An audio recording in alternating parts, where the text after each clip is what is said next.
Alright everybody, welcome back to We Play Games. I'm Walker, and here we are in all the tier lists. So this is going to be more than just all the tier lists. This is going to be sort of like a brief preview of what advanced map settings was supposed to be. I'll get around to doing that at some point, but I'm probably going to like legitimately do this video and then go do Amplitude streaming for a little while, because I've been having a lot of fun with their games recently. But you know what? You guys have waited for almost an entire goddamn year for this, so I figure we can go ahead and do an update for all of the tier lists as I see them. But we're going to do it from a pretty different perspective. I think there's a lot of content already that's out there in high quality in regards to understanding power budgeting within the different tomes. But we're going to be talking more about the like meta context that is producing the tier lists rather than the objects within them themselves.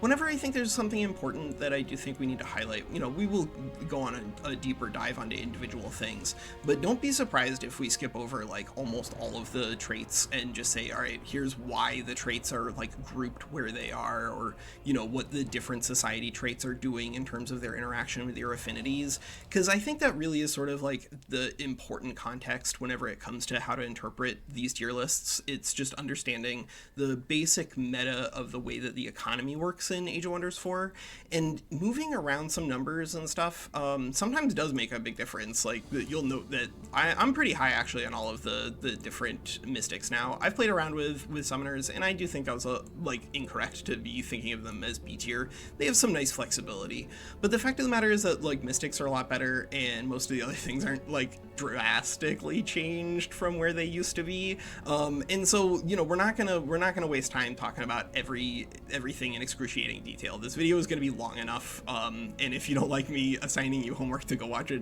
different video instead of this one, that's okay. This video is not going to be for everybody, but I think it's going to be useful for the people who sit through it. All right, so without further ado, how are we actually going to be doing this, Walker? What are we doing? We're going to be starting off with a conversation about the way that the meta economy works, and also just like I would say a basic map settings video, like maybe a 15-minute version of what advanced map settings was supposed to be.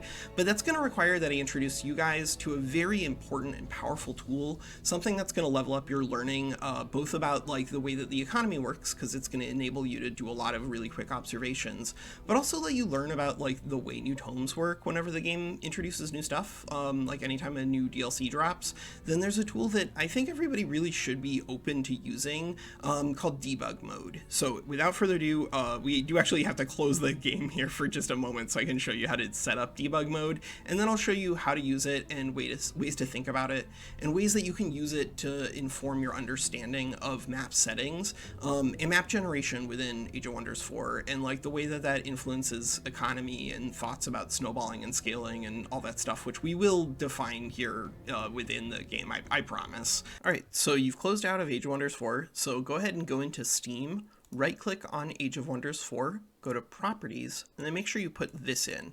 -debug_mode. This is important in order for us to actually use debug mode within the game itself. You have to have that property set. But once you've done that, then you can actually just use the debug tool whenever we're showing it off. I'll talk you through like the important codes and ways that you can think about using them in order to learn the game a lot faster. So before we jump in on the basics of map settings and the ways that, you know, some things do change around whenever you adjust map generation, but some things kind of don't, we need to have a conversation about what the things are going to be. If you've already watched Vivisection, or you've already watched the Hero Rework video, or if you just feel like you have a pretty good understanding of the way that the economy works and you're supposed to, you know, get things from fighting stuff, then just go ahead and skip to the next chapter. But for those of you who really are just like, okay, this is a tier list video, I might as well watch it, I think that you should probably understand the basics of the way that an economy grows in Age of Wonders 4, because that really that's the crucial aspect when it comes to tier listing and understanding, I think, like really any 4X. And it's the first biggest concept, which is the concept of snowballing.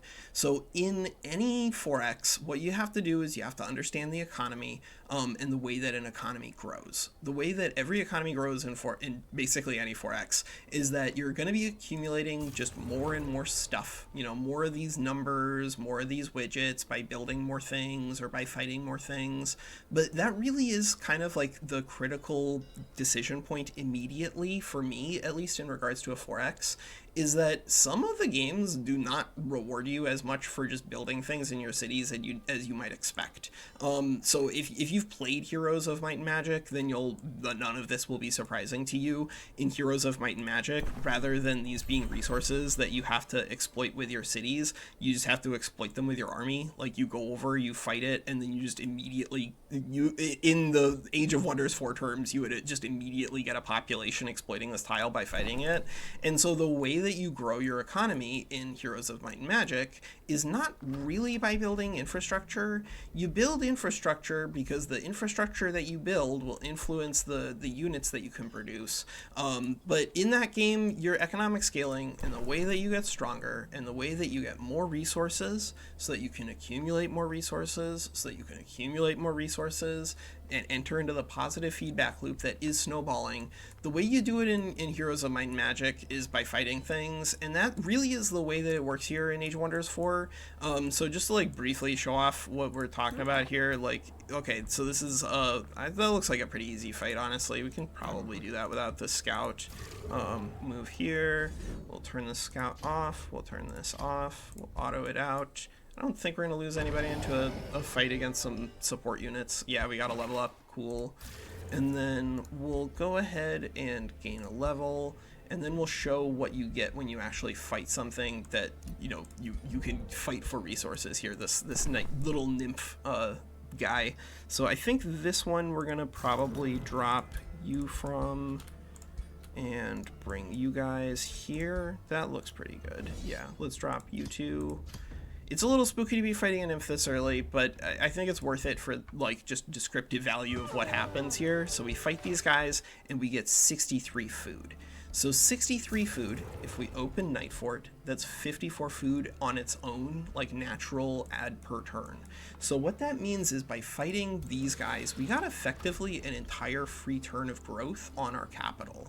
That is like the very basic fight that you can sometimes get. Silver Tongue Fruit is honestly like one of the lowest value sort of magic materials that you can pick up.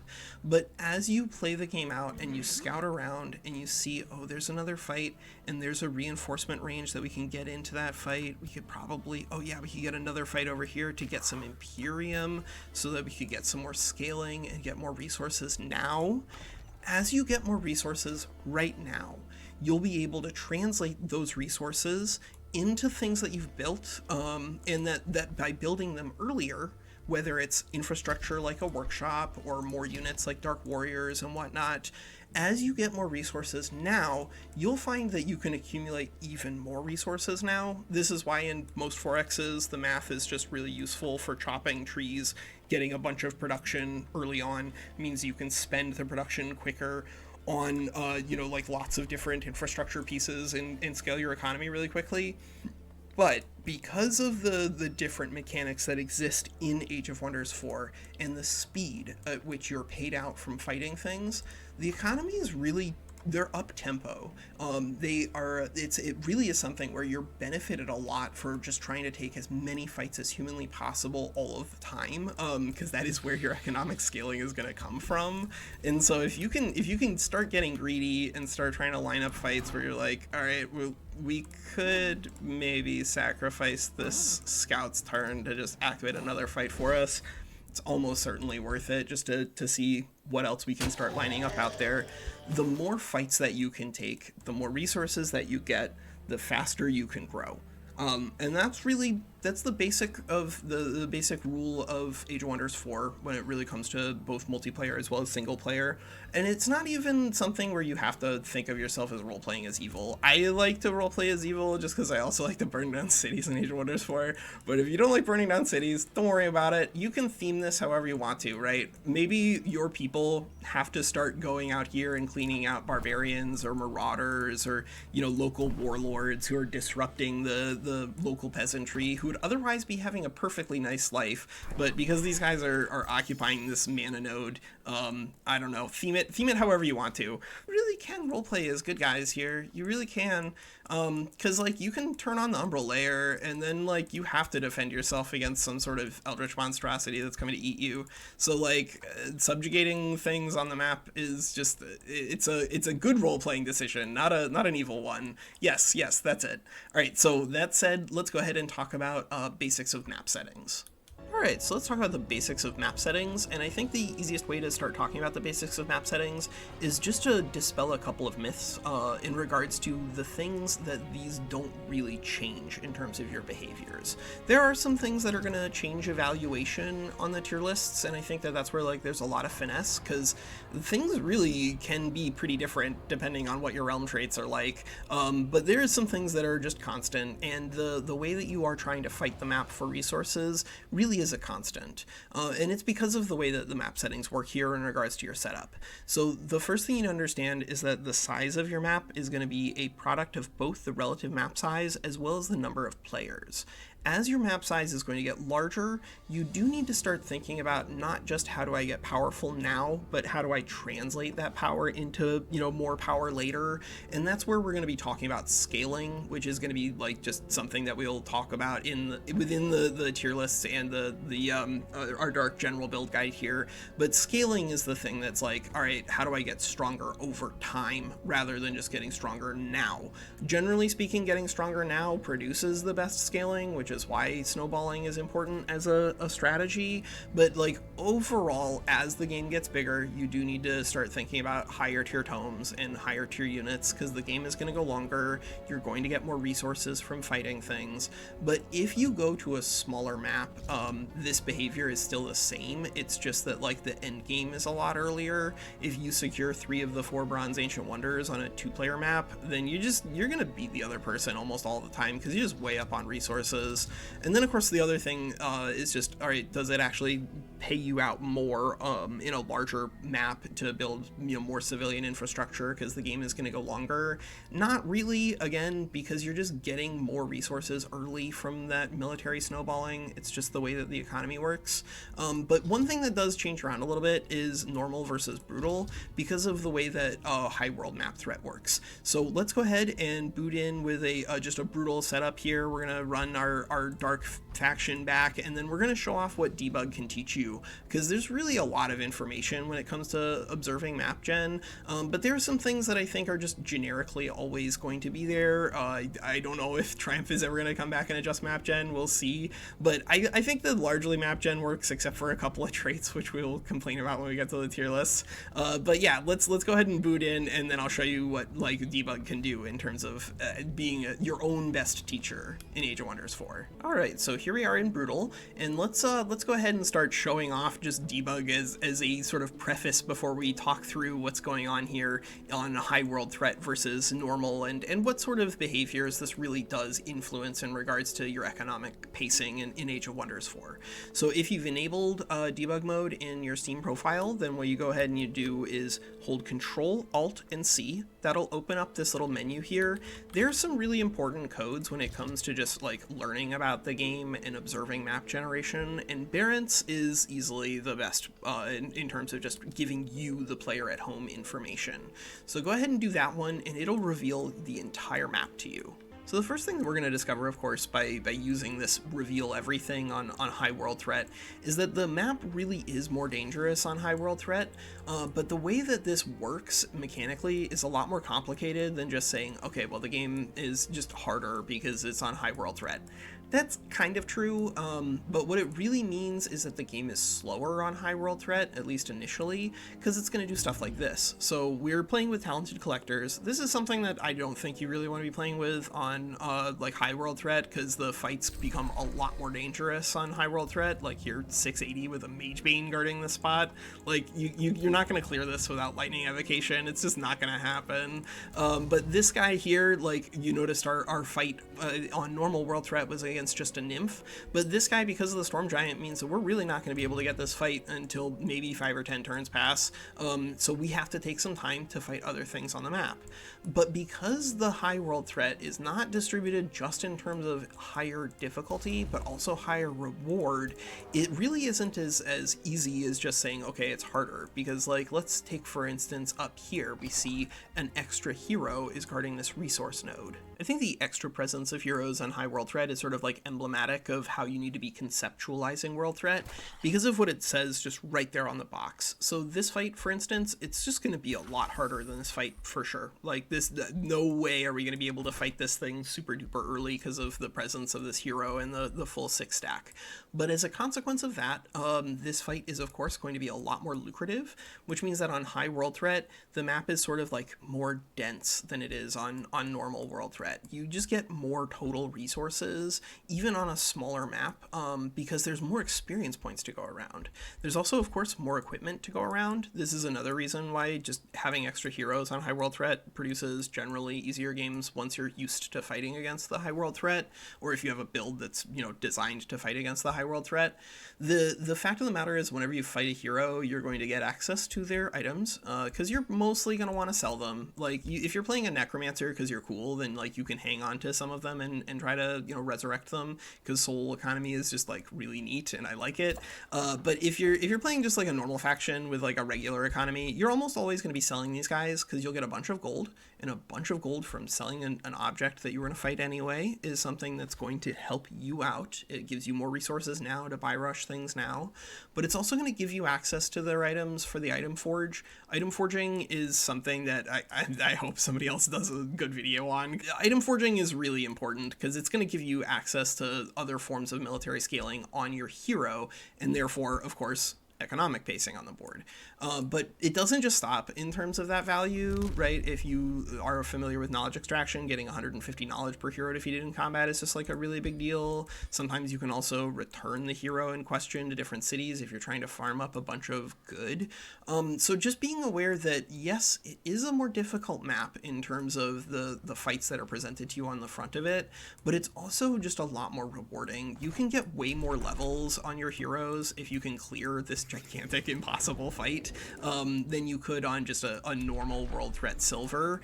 And so that means that if you can make yourself very powerful early, if you're playing on like something like Barbarians, for instance, then it doesn't really matter if you're playing on normal world threat or high. It really just depends on dialing in the different picks that you're using to the world threat appropriately. Because there really are some things, like if we're playing with no water, for instance, guess what's worse? Like experienced seafarers just does not do anything if you're playing on a land map.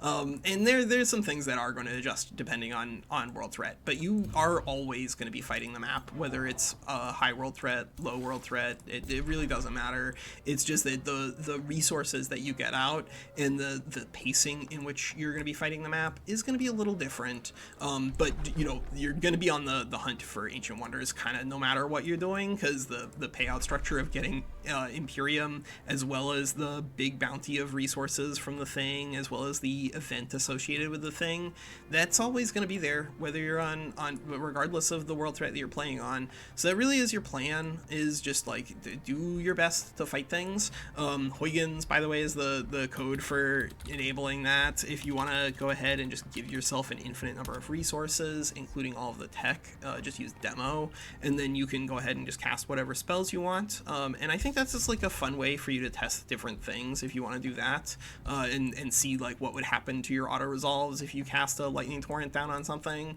But by and large, you need to prioritize your military growth kind of no matter what's going on, because of the way that map generation and the economic pacing of the game works here in Age of Wonders 4.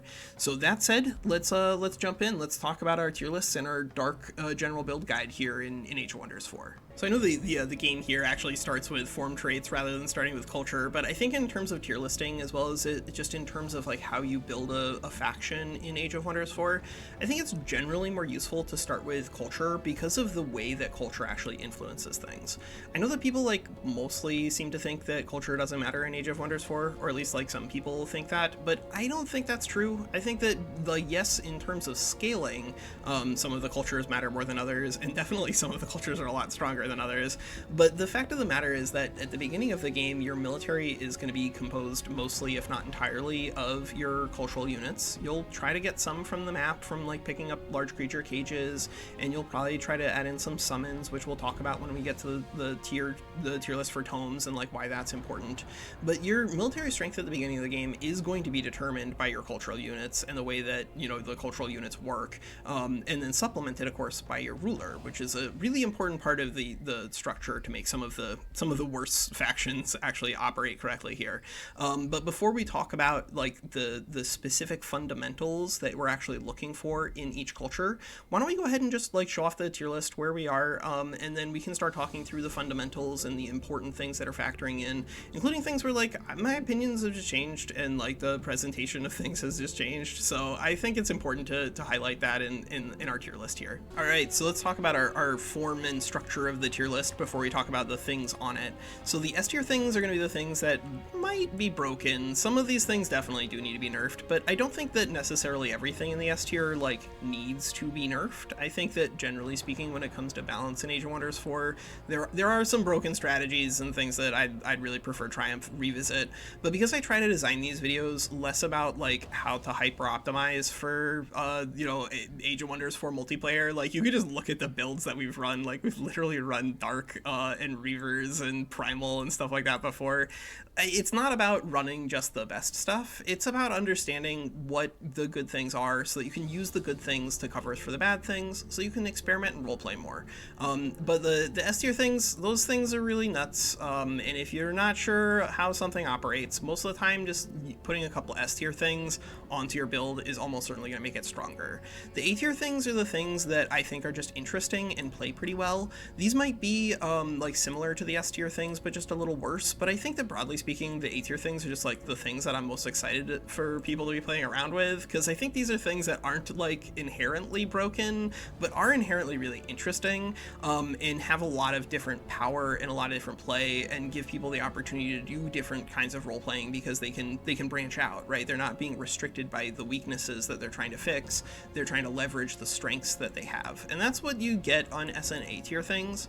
B tier things I think are generally also pretty good and healthy and interesting to explore. They're not going to really challenge you most of the time as a player, except we'll talk about like where some of the evaluations are dependent on action from Triumph. But I think that broadly speaking, B tier things, as long as you understand what you're interacting with, that you really shouldn't have any trouble with utilizing B tier things. C tier things are things that I think you really kind of want to avoid unless you're trying to meme, have fun, or do some like interesting exploration and experimentation. That's why we're going to be trying to do a dark general build guide here, because when we talk about like what you're getting out of a culture, we will talk about what you're getting out of dark, and when we start talking about that, you'll realize that there are some problems with dark. And then the D tier things are going to be the things that just mechanically do not work. I know that some people like feudal still, but the fact of the matter is that like if you give a random person with like 0 hours in Age of Wonders 4 and you ask them to play with feudal versus asking them to play with industrious, they're gonna have a ridiculously harder time playing with feudal, and a non-zero number of players are gonna bounce off of the game as a result of that. So like D tier things are things that I sincerely hope that Triumph has the opportunity to come back and revisit. I do think that they are hopefully gonna have time to do a feudal rework, because the Mystic rework was hella sweet. They're just like really great Mystics now. So I guess let's go ahead and talk about the actual layout here for our cultures. So in the S tier, we have Barbarians and Attunement. Now, Barbarians and Attunement, I do think deserve the S tier spot here alone. I think that there really isn't a lot of competition in vanilla, in my opinion, and just in terms of the pacing that you get out of them. So Barbarians, for instance, they have Ritual of Alacrity. If you have not used Ritual of Alacrity, then I'd recommend that you view the strongest strategy bug hunter video that I have up there, because it kind of just like shows off how you use Ritual of Alacrity. But this is an ability that allows you to just take more fights every single single turn and heal and get extra movement, and it's just really, really, really powerful. And of course, it supplements the fact that barbarians, they just happen to have like one of the best, if not the best, unit roster in the game, which means that at the beginning of the game, barbarians, they just have a gigantic advantage over everybody else in terms of their clearing and their pacing, and not too far behind, I think, is the attunement school because of the way that they can use echo casting to just cast beyond normal limits on world map casting. World map casting beyond the normal pace of you just want to be taking as many fights as you can. World map casting is how you summon things. It's how you bring out your enchantments. One of the stresses that you normally have in a 4X is that you have to build up your production in order to scale out the technologies that you're getting access to. But in Age of Wonders 4, that's not the case. You mostly want to be building out your draft in order to be getting the things that the technology is giving you, and world map casting, right? Because you're not really researching a lot of pieces of infrastructure that you're building in your cities. You're researching better units, you're researching summonable units, you're researching enchantments, a lot of things that are just relying on your world map casting in order to leverage and utilize, and then the draft component just helping you get more units onto the board. But because attunement is able to just cast a ridiculous number of spells, they have a really big leg up over almost everybody in terms of just translating technology into value, and that's really critical, right? If you as an attunement school the mystic are able to just drop in a lightning torrent to assist your army on most turns because you have echo casting available, your army is going to clear things a lot faster than everybody else. This is something where it does depend a little bit on if you're playing on Evolved or not, because lightning torrents are way worse on Evolved, like a lot worse. But on Vanilla, I don't think it's particularly close. I think that both of these are a little bit problematic in that I do think that the Ritual Alacrity plus the Barbarian unit combo really kind of makes Barbarians oppressive if you're letting people play them with all of the super good meta picks, and then not too far behind, it's just really annoying and difficult to fight back against an attunement player who is leveraging their world map casting quickly. All right, so in our A tier, we have Industrious, High, Summoning, Righteousness, and Potential. I think you could definitely shift some of these things around depending on, what sort of map settings you're playing on. I think a really important reason to put Industrious in the A tier is that although on like land big maps, it's probably an S tier behind these two, you just aren't always going to be playing on a map where you can get 30 prospecting with your Pioneer. Sometimes you only find like 12 mountains, and when you do that, Industrious is a lot worse. They really do depend a lot on their ability to scout and farm things from the map in addition to the combat, because just getting a bunch of gold in production early allows the Industrious to, chew through their high-level town halls really quickly and start rushing bastions onto the board, or just build through to all of their wizard tower things really fast. It's just a very up-tempo pick whenever mountains are available. But because they lost a turn on Taunt and they lost Defensive Masters, and because like the late-game Materium things are definitely a little worse these days than they were back on the Wolf patch, I think giving these guys an S tier generically is pretty ambitious. And then similarly with High, I think that broadly speaking, the Empire tree for Order is a little better, but any of the things that you choose here on the beginning of the game, because they're going to accumulate affinity for you, and then pay out through the Empire tree as well as the different tomes and the different abilities on your heroes, you need to think about what you're putting on your build from the very beginning, and the very early order picks on the Empire tree just aren't very good. So you're kind of like wasting affinity there. It's one of those things that you can recoup that wasted affinity pretty easily depending on what tomes you're going into later, but just be aware that your early game pacing is going to be a little worse if you're playing around with a lot of order things, and so that should also be reflected in the grade. Not to mention the fact that although High does have like one of the best city bonuses in the game, I think, like the fact that they have alignment agenda, neutral, getting +10 food and +10 production per city stability level is one of these things that translates a bonus that normally doesn't do anything into something that does a lot, and so High can actually start pursuing city stability. Most of the time, I think that you should be thinking about not just how to use basically unused technology, unused different weapons inside of Age of Wonders 4. Also think about things that interact with the meta favorably, the things that the game's already asking you to do, and this is asking you to do something different. That's cool, and one of the reasons that I like it, and it is generally pretty strong, but it is asking you to get a lot of city stability that generally other people get to ignore. And then on the same vein, we have summoning. I think that broadly speaking, I was a little down on summoning and attunement when they first dropped, or not attunement, summoning and potential when they first dropped. They both do have some scaling problems as well as some snowballing problems. So like summoning, for instance, because it does rely on your access to magic origin units, just be aware that because you cannot draft most magic origin units, that someone who is on big draft is going to be able to, get a lot more units onto the board a lot faster than someone who's trying to leverage world map casting over and over and over again. Summoning can get buried and can get behind.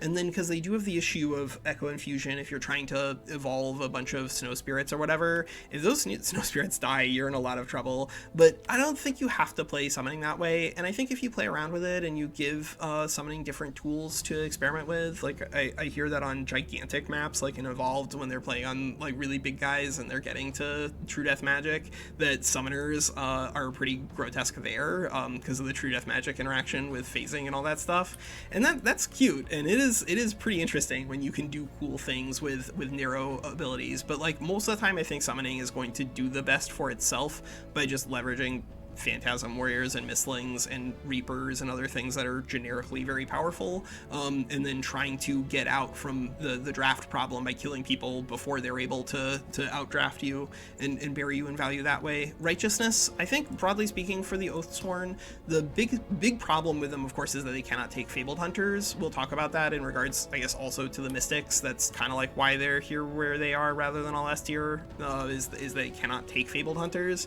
And Fabled Hunters is that strong. It really is in terms of what it pays you back. Then there's like the further problem for righteousness that I just don't think that good is very good, but you can get way more good, of course, if you're playing around with the Umbral Abyss, because just roleplay as the good guys. There's a dangerous like Umbral city that's going to start attacking the world here. You have to defend the world, and then you get to declare war on them for plus 20 good. Like that's very powerful for righteousness, because the bonus they get there, the extra damage, spirit damage, is probably the best damage type in the game. Either that or it's the lightning damage. They're both really, really powerful though. It's just that like the bonus that you get in your cities is city stability. That's not particularly great, and the fact that you do not have access to Fabled Hunters I don't think means you can go any higher than A here. And then potential, I think broadly speaking, potential is another one of those where if I were just rating potential in terms of how complicated it is, it would probably be down here. But I think that undersells the power of potential, but it's just that it really is kind of complicated, because dissonance is not a particularly good or useful ability for either manuals or auto resolves. It's just really complicated to use, and then like a big manual fight against anyone who has late game stuff, it's just not going to really deal enough damage for you to be excited about. But the overcharged abilities are very powerful. This is just great for everybody, and of course it's going to give you more ways to do overchannel effects and cast more than one spell per turn, which is really where potential deserve their spot here on the A tier. They also happen to have really good affinities. This is something that we'll kind of just like talk about throughout the video, but the way that your affinity scaling works in regards to your empire tree as well as your tomes, you just always need to be on the lookout for whatever the best affinities for you right now are. And generally speaking, Materium, Shadow, Astral, and Chaos are like the best ones that you can kind of find. The Sid Meier's, Alpha Centauri, Smack. If you can get those ones onto your build, you're generally going to be happier. But Order isn't bad. It's just like it's very hungry in terms of gold, and so that makes it more narrow and harder to get value out of. Whereas Shadow and Astral both just give you lots of knowledge, and then Materium gives you lots of gold, and Chaos gives you lots of draft. And so it's just generally pretty easy to rely on those tools. And because Potential does have some like issues with their early game auto resolve, I do think that they're probably the worst of the Mystics, but I don't think they're bad by any means, and definitely deserve a spot here on the A tier. All right, let's speedrun the rest of these so that we can start talking about Dark and our general build guide. But in the B tier, we have Harmony and Reavers. Harmony was broken before when their tier 3 was getting all the bonuses on their line attack, but I think B makes sense now, because you're just not getting a lot in terms of value off of the affinity, and although they do have way better units than Feudal, you're still not getting a lot in terms of real economic bonuses. Reavers, in order for them to be here in B tier, I do think that the double stun bug needs to be fixed. Without them, like the way that the game is right now, I think it's probably C tier, but I don't think that's Reaver's fault mechanically. Right now, you can just observe this in auto-resolve. If a unit gets immobilized or frozen or stunned or insaned, all of your other units are going to go absolutely berserk, and they're just going to charge at that stunned unit from across the board and like take retaliation attacks and a bunch of extra damage and put themselves out of position just to like wail on an immobilized unit. And that's what ends up happening with Harriers, especially for Reavers. But like broadly speaking, they get really totaled by the fact that if they randomly get what should be a good 60% roll for them, they just take a lot of extra damage in combat. But if Triumph can fix that, then I think they do deserve a spot in B. As to more, I would just refer you to the general Reaver build guide. Their roster isn't great, but I don't think that matters, because sometimes you can get extra value out of a culture by moving your roster onto Tomes, because that Tomes can do that for you. In the C tier, we have Strife, Dark, and Primals. Here, this entire list has been put together by our long-term viewer Mary, and she agreed with me that, like, broadly speaking, you don't really need to break up the Primals. Some of the Primals are definitely a little bit better than the other ones. Like, I think Stormcrow is a lot better. I would say that Dune Serpent remains probably second place, but it's definitely my favorite, so adjust your expectations from there. And then I think that Sylvan Wolf also is just quite solid because of the draft. But like broadly speaking, there are some problems in terms of map generation. Glacial Mammoth, we talk about this in one of the live streams. But basically, when it comes to Primals, they don't have great city scaling, and their unit roster, especially before they get onto Ancestral Wardens, just does not function very well. Because you're not really getting the same sort of value that you get off of Animists that you're used to whenever you're manualing. If you're doing a bunch of auto resolves with your Animists, what's going to end up happening is the spiritual healing, rather than going onto the Animist and then letting you summon, it's mostly going to go onto a Protector with a little bit of damage, and then you don't get a summon during the combat. And you can definitely manipulate this if you're doing auto resolves. If your only injured unit in the entire stack is an Animist, then people are going to target the Animist to heal it, and you can manipulate this further by splitting your stacks up and trying to get your AI to behave that way. But I would strongly encourage anybody trying to persuade me to put the Primals higher than C is just watch some auto resolves with Primals. Their unit roster is mechanically not very strong, and some of the things that you're used to doing in manual combats against the AI also don't work that well against the other players, both because you have early game scaling problems in your auto resolve, but also if you're just fighting against another person, they're going to think about your Animist and the ability that you're summoning a non-permanent unit and not just like dogpile it the way that you're used against in a manual AI scenario. And then in the D tier, we have Feudal. Feudal is just, they do need a rework, and it does sound like probably we're gonna get it, but right now Feudal's units don't work very well. They haven't worked very well for a really long time, but they definitely do not work particularly well now, because they used to offer you the ability to evolve a Peasant Pikeman into a Defender, but now because of the rank rework, which this is something that you'll note that although we've had the rank rework, a lot of the structure here is pretty similar, and that's because the rank rework, what it did is it made it so that if you can keep your early game units alive for longer because they're better, because you designed them to be better early game, they just pay you out more. So that means that that rank rework did not really adjust things. If anything, it like reinforced them, because barbarians are going to be able to keep their warriors alive, and then their warriors are going to get hella stacked, and then pikemen are either going to die immediately because their like stats are just not very good, or worst case they're going to survive and evolve, which is going to reset them on this. So like it really does feel like Feudal has to be reworked at some point, because it does not work. And this is one of those things where, like, I know that some people like to recommend them to newer players, but they really are ineffective in almost every dimension. Now that said, let's actually talk here about Dark and structuring our general build guide for Dark itself, because I do think that Dark is one of these that, like, It's pretty easy to say that this culture is as close to a blank as anything, as close to a blank as feudal. But I do think that it has some things going for it that make it fun and interesting, and things and weaknesses that we can actually try to get around if we're being clever with our build and, you know, paying attention to what's going on in the tier list. So without further ado, I guess we'll start the secret Dark General build guide here within this video. Alright, so what are we getting here off of Dark, and why are we rating it at C?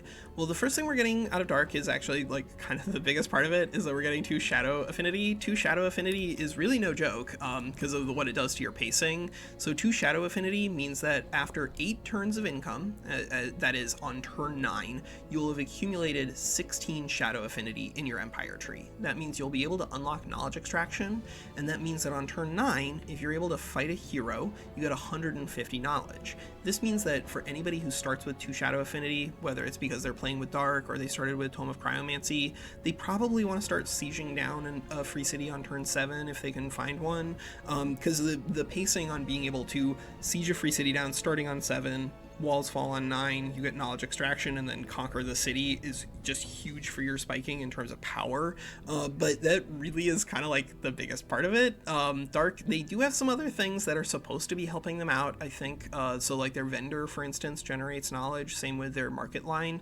Market, you really do not want to be building, but the vendor you can definitely afford to build earlier with Dark than with almost everybody else, because it having 5 knowledge on it is pretty nice, and then same with Oathsworn having draft on theirs. Like that makes the buildings a lot less anemic when they're providing one of the best resources in the game.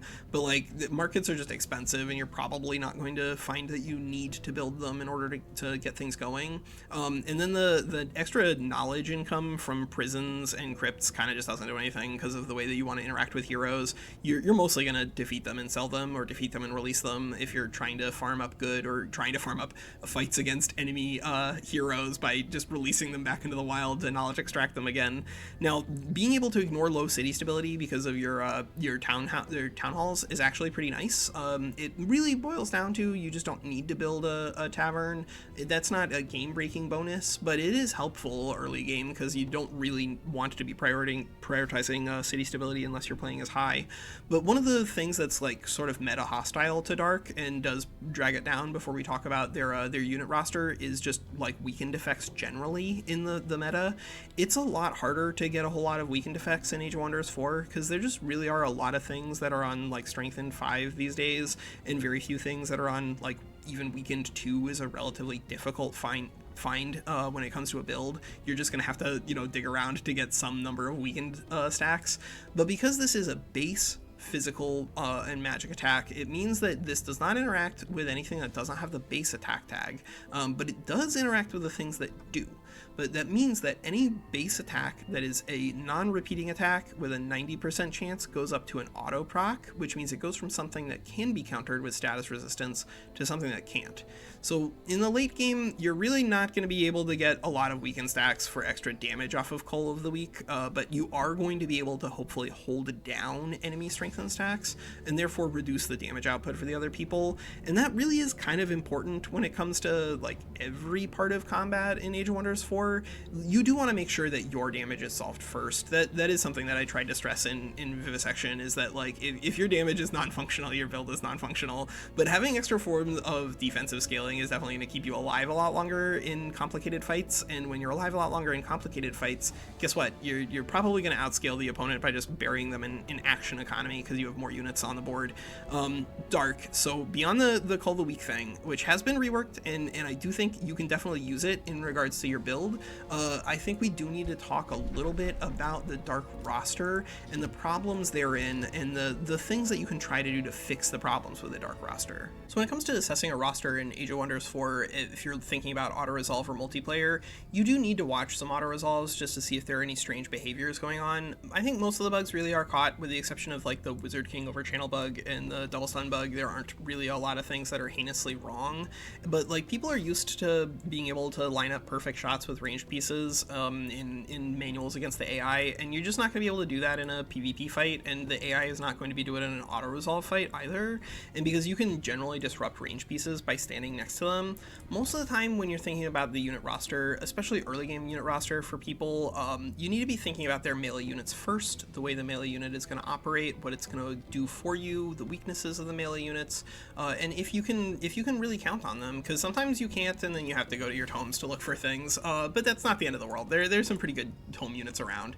But one of the things that I think makes Dark really interesting is the Dark Warrior itself, because these things they get a bad rap because they do have a lot of weaknesses, but they also have a lot of strengths that express themselves very cleanly in both auto resolves as well as manuals.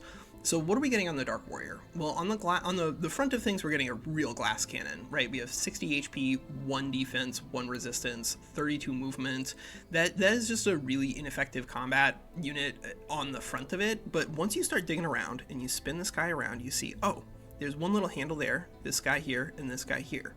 This is something that isn't shown cleanly on the card, and I kind of wish that they had a less cute way of doing that. But what that means is that this is a 3-model entity. When it comes to combat in Age of Wonders 4, as units take damage, if they are a multi-model entity, models will die. As the models die, which is going to scale based off of the number of HP that they have and the total models they have, their damage is going to decrease, and this means that having fewer models by default means that their damage is actually going to sustain for a lot longer. This means that Dark Warriors really are glass cannons. They are doing a lot of damage when you start thinking about how this is going to interact with auto resolves as well as manuals. First, if you watch a lot of auto resolves, it involves a lot of units just kind of walking at each other, but that is also just sort of how engagements work in PvP fights. Everyone just goes all in whenever you use a haste effect, or you just get close enough to really make the distance. And then using something like a charge strike as I'm going to close that gap and then get one big hit, it really does work a lot better in auto resolves, right? If your units, if you're running around with Industrious with Anvil Guard, hopefully your auto resolve is just using taunt, because that's great. But if the Anvil Guards are just walking up to somebody and attacking once or twice with a melee strike, one, they're going to do a lot less damage because this is just a single target hit. But the Dark unit here, Dark Warrior, is going to get plus 20% damage per hex traveled. On top of that, it's going to be canceling retaliation attacks against non-polearm units. So you got to be aware that you're going to have some polearm weaknesses if you're going to be using Dark Warriors, and you need to adjust who you're autoing against as a result of that. But this means that you're not taking retaliation attacks when you get in there and do a bunch of damage, and because you're doing a bunch of damage, hopefully against something like this in auto resolve, they're going to lose a bunch of models, and then when they take the attack against the Dark Warrior, they won't be able to strip nearly as many models because they're naturally only 3.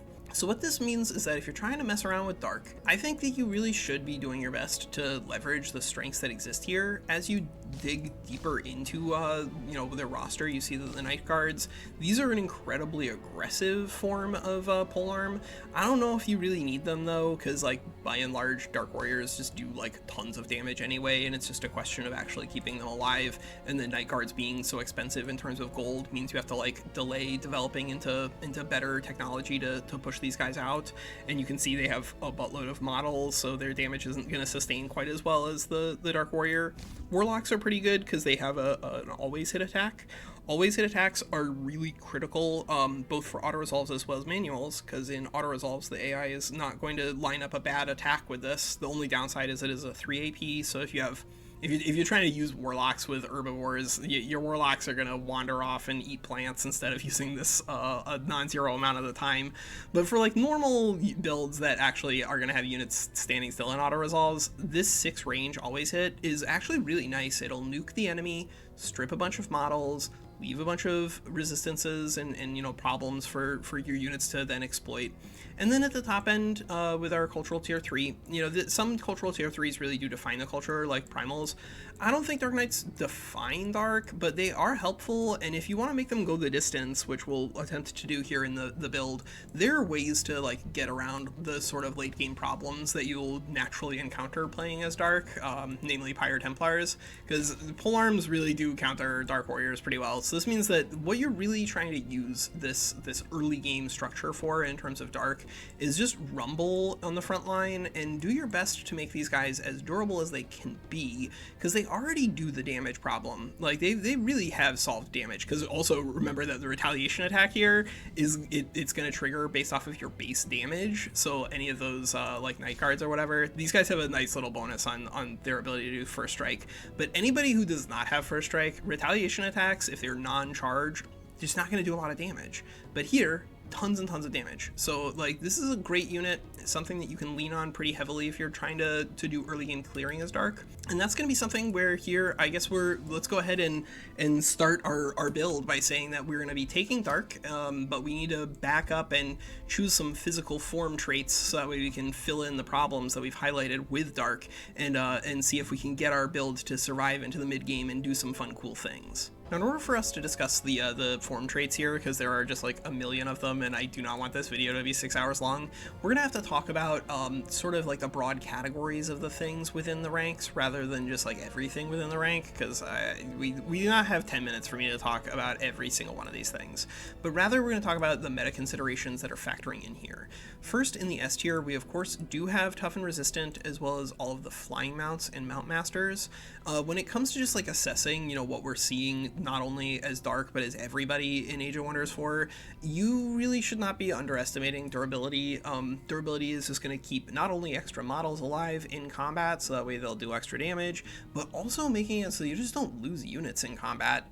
You can lose units in combat. I want to make sure that that comes across like plenty clear. And in fact, sometimes you actively want to lose units in combat, like sending an injured unit in as your sacrifice stack to start a fight for you is something that we show off in Let's Vivisect Age of Wonders 4.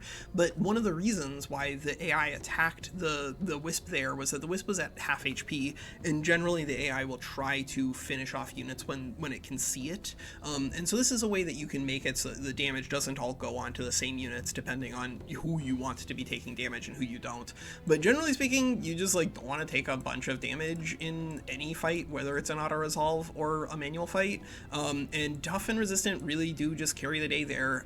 In manuals against the AI, you're generally going to do a better job of just like tactically outflanking the opponent, and under those circumstances these things aren't as strong. But under any sort of PvP scenario or auto-resolve scenario, even if you're just doing auto-resolve mostly, you're going to find that these really are the best. But then we also have all of the flying mounts, and that's because of a mistake that I made. So in the olden days, all of the flying mounts were 4 points. There was only one of them, which was the eagle mounts, but I didn't identify that the eagle mounts, in addition to giving you the base flying bonus, which is all on its own worth 3 points, there's another thing that's not here on this text, which is another thing not on this text, but it basically it reduces the number of models on things, and that means that all of those flying mounts really do not need to have reduction on models. This is a little too much, to be entirely honest, because I think that all on its own flying is a very powerful ability. It gives you lots of extra mobility, and if you think about what we're talking about, taking more fights in order to clear more things, in order to get more resources, you just get way more stuff when you can scout infinitely more effectively, because flying, you'll see +2 vision range, and all terrain is at a movement cost of 5, so you can go 8 hexes with everything. You can just engage a ludicrous number of fights out on the map with any sort of the flying things, and I think that if they just did the right thing, remove the model bonus, this would be a lot less offensive. But they're really powerful right now. I think Mount Masters is like healthily an S place, because it at least doesn't give you access to the mount on your ruler, and I think it's also interesting at one point because it allows you to take mount traits on like rulers that don't get a mount anyway. Like if you want to play around with dragon rulers or an Eldritch Sovereign, then taking Mount Masters at one point will let you use mounted things on your army, because anything that has that optional cavalry tag, like here playing as barbarians, for instance, the warriors, they have this optional cavalry tag.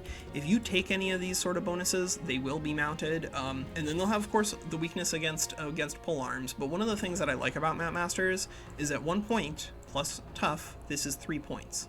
That means that you're going to get most of the bonuses for being cav, and you're going to have extra durability to fight against polearm things, and still let you take some of the other traits that I think are just neat. So I don't think our A tier is going to like surprise a bunch of people. We have hardy, athletics, we have the elephant/mammoth mounts, inner fire and inner lightning, herbivores, and swiftfoot raptors. I think broadly speaking, this is sort of indicative of like the way that the game plays out, that movement bonuses are really, really strong. If you can find a way to put a movement bonus onto a faction without sacrificing your ability to clear, that really is kind of where you'd like to be. Ultimately, be aware that as the game goes on, like, you're gonna find mounts for your heroes, you're gonna find fast boots for your heroes, and so the general value of having an infinitely fast entire army is actually gonna go down. Feel free to break up stacks, like, you can definitely do that. I know it makes people crazy to have a 32 and a 48 in the same stack together, but you can get a bunch of extra fights by breaking your stacks up. But I do think that these guys do deserve the the model reduction on elephants and mammoths. I think that just makes sense. Athletics is like just across the board 40 movement for everyone, so it works really clearly on things like Eldritch Sovereigns who could use the movement early. And then Inner Fire and Inner Lightning just kind of reflect meta considerations of what's strong in Age of Wonders 4, both late game and early game. Like, you just cannot go wrong dealing extra damage to people who are trying to attack you in melee, and the extra resistance does help in the late game.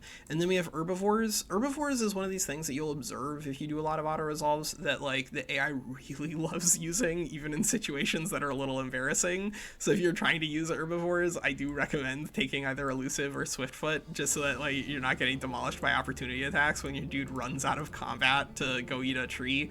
But I think that overall, because of what it does for your early game auto resolves and even like mid game fights, this is a very powerful tool. In the late game, people are mostly going to be killing things in one hit, so like the 20 HP healing is not the biggest deal in the universe, so I don't think you can put it in S, but it's not bad. And then this is just like a bunch of extra movement points, and by which I mean it is 48 movement points rather than the natural 40 of all of the other ones. And so I think it is difficult to put the Swiftfoot any lower than A tier here.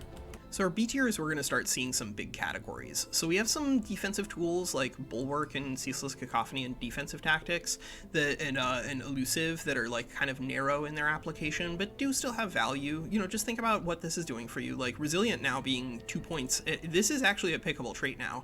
Most of what this is doing for you is it's just meaning that you can delay your cleanse if you're trying to play for PvP, or if you're trying to do an auto resolve, you might even be able to just ignore your cleanse entirely, because this is a really big upgrade these days. And then, you know, the extra survivability on Bulwark and Elusive are one of those things where you are going to have to think a little bit about synergies within the build, ways for you to get value out of these things at the very beginning of the game, like maybe because you're using Herbivores, or because you're using like warriors with their natural defense mode after a shield bash, or things like Ceaseless Cacophony and Defensive Tactics. Both of those are like pretty xenophobic, and so if you wanted to put them in the C tier, you could do that. But like, be aware that any sort of formation thing is going to require that you concentrate your units on specific things, and that can be hostile depending on, you know, what you're actually seeing on the map and how you want to play the game. If you want to play the game with a bunch of summons, Defensive Tactics is a lot worse, because unless you're running Phantasm Warriors, you're just not gonna have like half your army with the proc there. Same with Overwhelm Tactics. There's just like a lot of ways to get crit for Barbarians. Light-footed, that's like a fine utility thing. And then Strong. I think Strong is like just generically the best of the damage bonuses if you want to play around with any of them. That is going to be the one that we're actually going to be picking here on our build, because I do think it interacts pretty favorably with the way that our Dark Army is going to operate. But Strong just scales really cleanly because of just how much extra damage it gives you. It's sort of like getting a built-in unit enchantment, to be entirely honest. Like +2 physical damage up to +4 on non-repeating is really impactful in terms of your early game clear, and also scales pretty neatly into the mid and late game, because there aren't a lot of other just like nice big flat bonuses that you can find for damage scaling on your heroes, and that is what you're getting here, right? Any of these racial traits are going to be applying to your ruler, and then they're going to be applying to your heroes that you're recruiting of your race, and that means if you can find enough survivability for your heroes to stay alive in combat while also jamming some extra damage onto them, they can really add up pretty quickly in any sort of combat scenario. So as we move down into C and D tier, we start to see just traits that are pretty similar to the S and the A and the B, but just like not doing as much because of the different mechanics behind the game. So like some of the things that pop off there are some good, you know, utility 1-point traits that if you want to take instead of a hardy, or if you want to take in addition, like if you want to take just 1 2-point trait and then a bunch of tier 1 points together, you can do that too. But like there are a lot of things that just add damage like relatively inefficiently. Arcane Magic can do a lot of extra damage on your Dragon Lord, but like overall you're just gonna get more more damage most of the time by taking strong instead of any of these other guys down here. And as we mentioned, like some of the formation things aren't particularly strong. I do think that Arctic adaptation is playable, unlike some of the other adaptations, which I would like to see looked at. But because there are enough different combinations in terms of cryomancy as well as the Tome of Beasts, I think you can justify Arctic if you're really feeling it. Same with like virtually anything in the sea. Like you can play these things without crippling yourself pretty seriously. But the D tier things are things that either just like cost too much, because there are a lot of things down here that cost 2 points that probably should cost 1 and have their bonuses reduced a little bit, and then they just be a lot more playable for people, or just mounts that just like do not function particularly well. Like I know people like morale damage, and you can sometimes do a bunch of morale damage and win combats that way, but because of the governor system giving you extra renown, giving you extra morale in combat, it is a lot more difficult to do a big rout in Age of Wonders 4 these days than it was like 10 months ago or whatever. And so although I do like nightmare mounts, I don't think I can really recommend them right now, and that is something that we're going to see as we look at the rest of the tier list, that like doing morale damage is just generally pretty difficult to use as a win condition in the game, as a consequence of the hero rework that we got along the way with the Ways of War patch. And then unfortunately, like a lot of the adaptation traits you really should skip, some of them like doubly unfortunately, because like underground adaptation still has like really bad map generation problems. I was like looking around and I found a game where I had only 4 tiles around me and no path up to the surface. So I really think that tunnels should be terraformable again, so that way people can get out of bad map gen scenarios like that. And then like Desolate doesn't give you any foresters, so you don't get any boosts on important things, and like these things all cost just like too much. So within the frame of what we're trying to do here, because we're going to be trying to play with Dark, who I do think is generically not particularly strong, we're going to try to use some of the best tools here just to beef up our early game, so that way we can be experimental and have some fun and just like get to the good stuff, because we don't die immediately. So we're going to run with Tough, Strong, and Hardy. This is going to be something that you'll see people do Tough, Resistant, and Hardy a lot on a lot of different builds when it's not banned. That is generally like one of the strongest combinations of things, simply because of what it does to your early game auto resolves. But Strong does play really well with Dark. It leverages the power of Dark Warriors really cleanly, and I do think that Tough and Hardy is almost enough durability for us to justify rocking around with our Dark Warriors here. And now it's just a question of how do we fix up the last little bit of durability here with our society traits. Now, unfortunately, there are a couple of society traits that it looks like Mary might have missed on this list, but I don't think they're like drastically different from where they were on my previous videos, and where I would assume that Shinshin probably put them on his. So we're just going to gloss over that and not worry about it, and talk through what we're actually looking at in terms of the society traits and the meta considerations that have changed, because there are some things that have adjusted things a little bit here.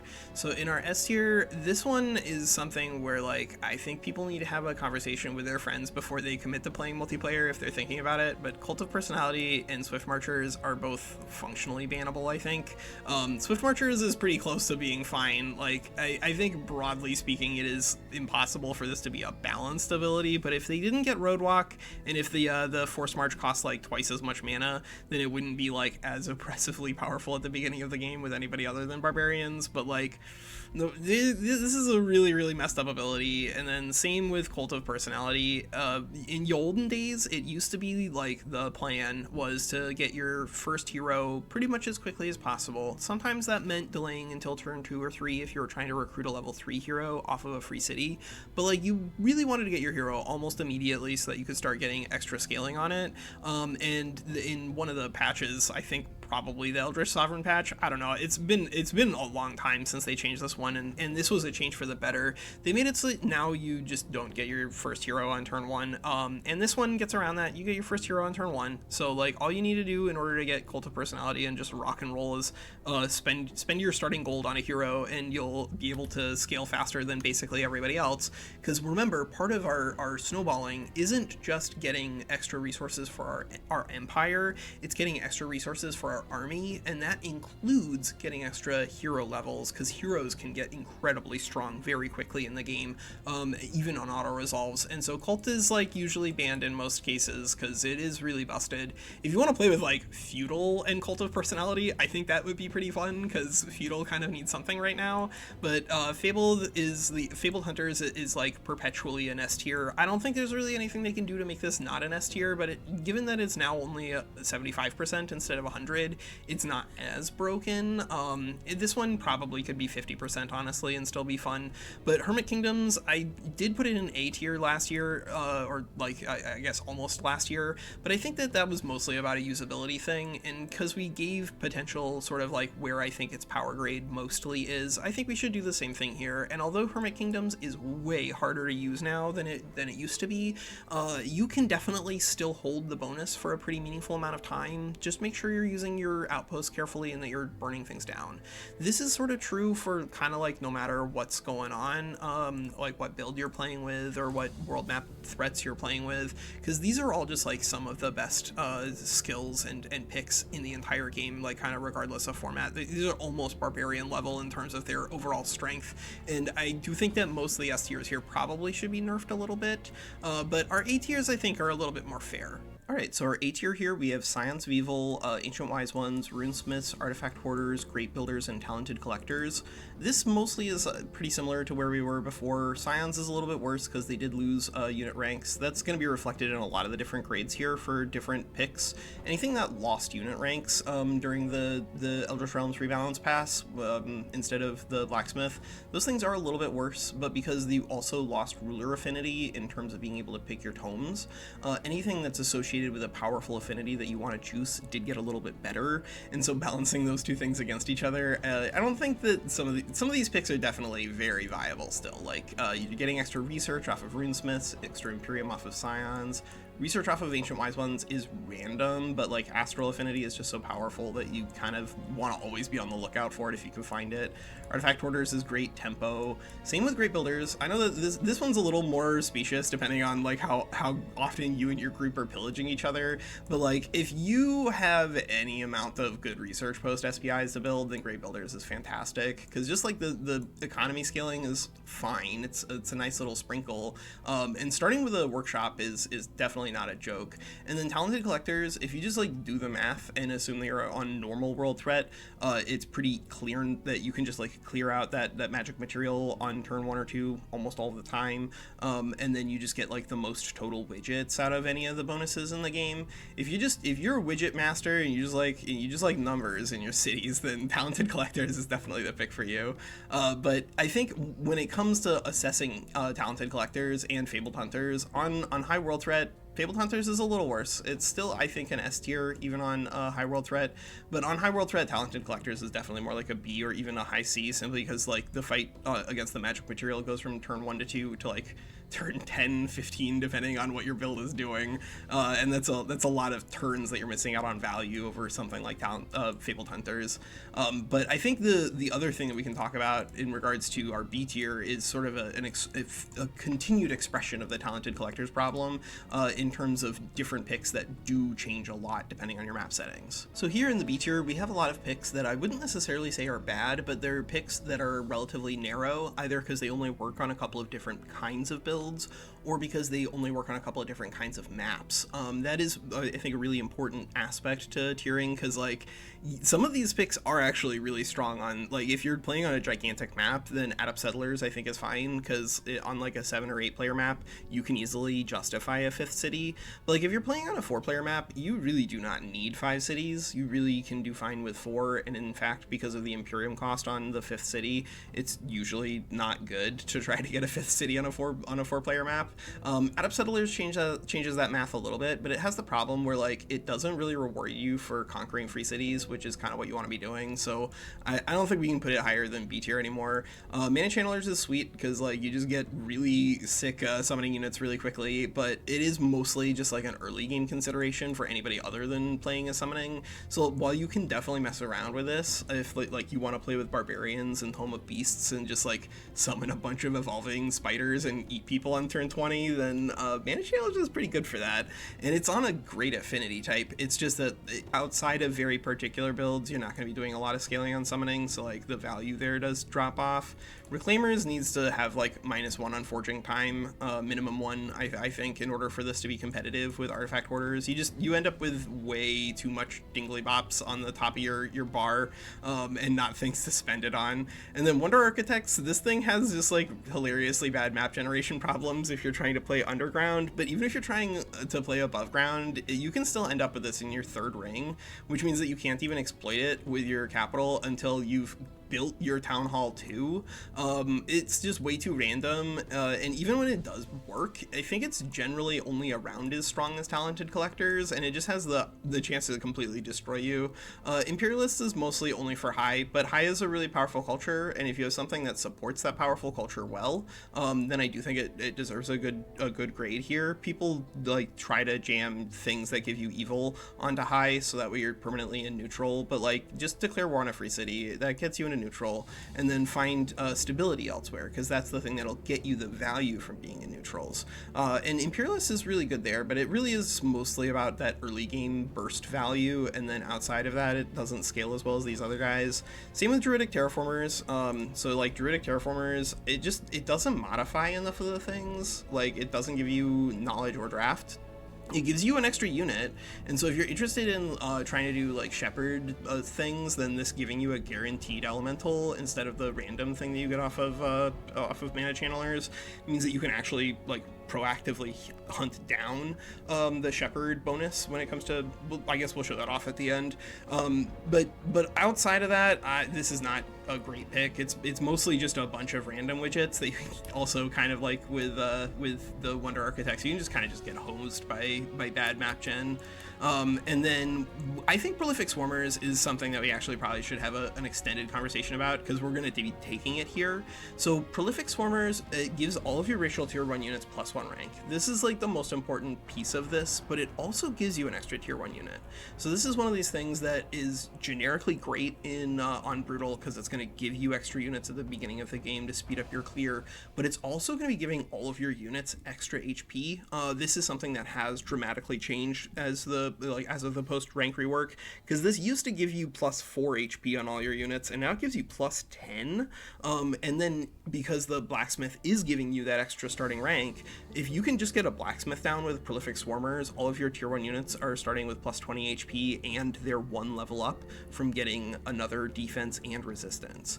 So Prolific Swarmers is something that rewards you very heavily for having good tier 1 units. This is not something that you're going to be taking on cultures where you're not using good tier 1 units. I do think that if you want to run it on Mystics and like run with a bunch of Phantasm Warriors, because Phantasm Warriors are racial tier 1 units, so they do get it. They don't get the Magic Origin unit upkeep discount, but this one doesn't matter as much as people think. Like, unit upkeep discount is good if you can start getting it on things that are costing you Imperium or whatever, but like the saving you a little bit of gold or mana at the beginning of the game is not gonna change the way that you play. It's just gonna give you a little bit more economy to play with, and that's pretty similar here with the extra food bonus for growing pops. It's good, but like it's not what makes this thing work. What makes this thing works is that it really speeds up your early game clear, as long as you have reasonable tier 1 racial units to use. But the thing is that some of them that already have reasonable tier 1 units, they can just clear naturally. Like, you don't have to take this on barbarians in order to have good clear. Your warriors are just really good. Same with Industrious and their Anvil Guards, they just perform really well.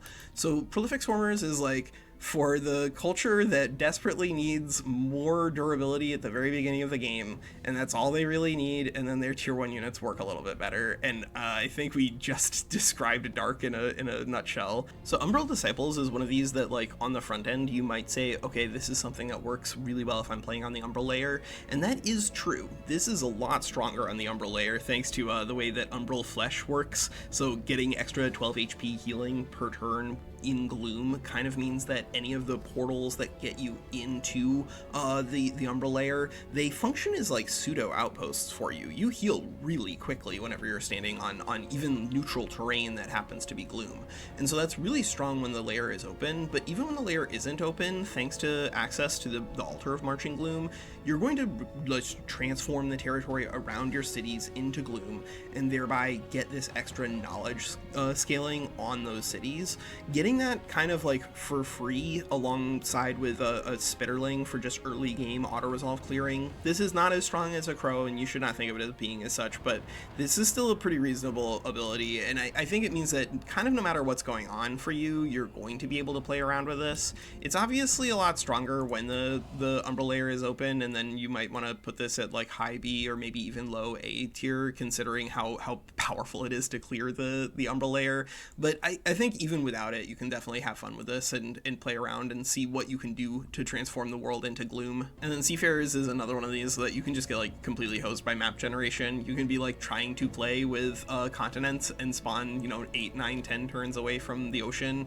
I think if that were fixable somehow, then we could rate this, closer to like Wonder Architects level, because I do think that it provides some interesting value. Like the fights at sea generally concentrate their rewards on food and gold, and so if you're trying to like manipulate what you're getting out from your clear into specific resources for specific reasons, then this is a really great tool there. And then like even if you're not specifically hunting for food or gold, the extra experience points on your heroes is really sick, and so like I think B is probably fine. Just be aware that you really cannot take this on a land map, and because of the map generation problems, you're gonna have to roleplay as somebody other than pirates. I've had too many times trying to like load up a Count Noctilus file, and then you find that you're not on the ocean. Where's the ocean? We're playing on islands, guys. Where's the ocean?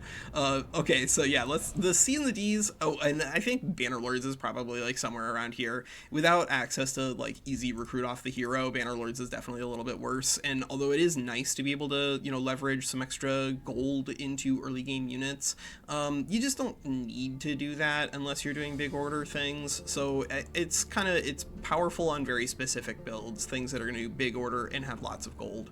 But like because it's powerful in Arrow, I think B makes sense for that. The C tiers and the D tiers, I don't think anything here is going to really surprise people, but like basically good as a basic strategy has gotten a little bit better since now we have access to the Oath of Righteousness, so you actually can play around with things like this.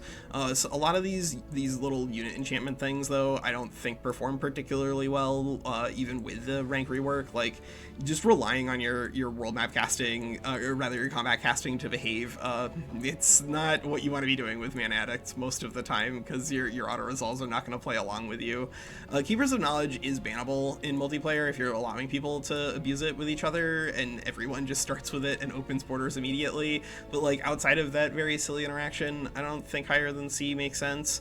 The Devious Watchers, though, back when you had 0-turn pillaging with Strife, people were apparently taking Devious Watchers on Strife to do just like absurd abuse with scouts and like charge straight at the enemy capital to start pillaging their tiles.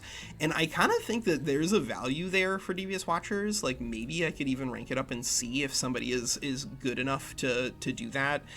With the Strife pillaging at 1 turn, you can still kind of try it, but that's sort of like, how do you use narrow tools to buff narrow things? Sometimes that does pay off in Age of Wonders 4, but the thing that I want to stress here, with the picks that we're about to describe for our Dark General build guide, don't feel obligated to take only the strongest things. We're not going to, but do feel obligated to think about the consequences of your choices, because if you're only taking the weakest things together and like running perfectionist artisans on everything, you're challenging yourself, right? You really are challenging yourself in ways that you might not find fun. All right, so as I mentioned, we're gonna be going with Prolific Swarmers here. If you want to try out this trait on like something a little stronger, who I do think kind of could use it, Oathsworn I do think runs this pretty cleanly, because they do have a little bit of durability problems because they don't have a frontline shield wall unit, but they can do tons of damage. So just giving them a little extra durability Affinity at the beginning of the game does help out their early game clear up quite a lot. But what our other choice is going to be here is actually going to need to be informed by what our overall build is going to look like, because as you play the game out and you see the consequences of your affinity, you kind of need to start thinking about not only where am I going, but when am I trying to get there, and more importantly, like, depending on the map size and the map rules, how far are we actually going to go. So that's going to require us to pop over to the database. Here is the build. I'll try to remember to link it down below, but this is our general dark build guide that we're going to be working with. But we've made a very important deliberate decision here, which is like, how do we think about map settings in regards to this build in particular? So when you're designing a build in Age of Wonders 4, I think one of the choices that you need to make at home is how map agnostic do you want to try to make your build. So here, for instance, I would not recommend taking Talented Collectors on a high world threat. I do think that it just doesn't operate nearly as well unless you happen to have, you know, start on Tome of Evocation, which you could do. Like, you can switch around some of the things on this build very easily to make adjustments to different maps, and we'll actually talk about that as we talk through the tomes that we're going to be taking. But the broader question isn't just like the map settings of difficulty, it's also the map settings of size, right? If you're playing on a medium-sized 1v1, you're not going to get to Tome of the Creator. If you get to Tome of the Creator in a medium-sized 1v1 in vanilla, help me figure out how that happened, because the game's gonna be over like here. You're just gonna fight each other with like mistlings and tier 3s, and then the game's done. And that means that, like, you can try to think about building a build that has power all throughout it, or you can try to build a build with power focused on a very, very, very specific time frame. And both of these things are actually kind of useful when it comes to just thinking about the meta of any 4X, right? In any 4X, warfare is not simply conducted between players like at the end of the game. Sometimes, depending on the map settings and how close people are to each other, you can find that if you get a lot stronger than somebody else in a small window of time, don't think about it just purely as rushing. Think about it as leveraging a big advantage in strength. And if you get a big advantage in strength because you have, like mistlings or something like that, and you want to take out an opponent, you can try to fight them when you're on Tome of Evocation, or you're going to try to fight them when you're on Tome of the Stormborn, but you might find that you actually are like strongest in comparison to the other person whenever you get your mistlings online.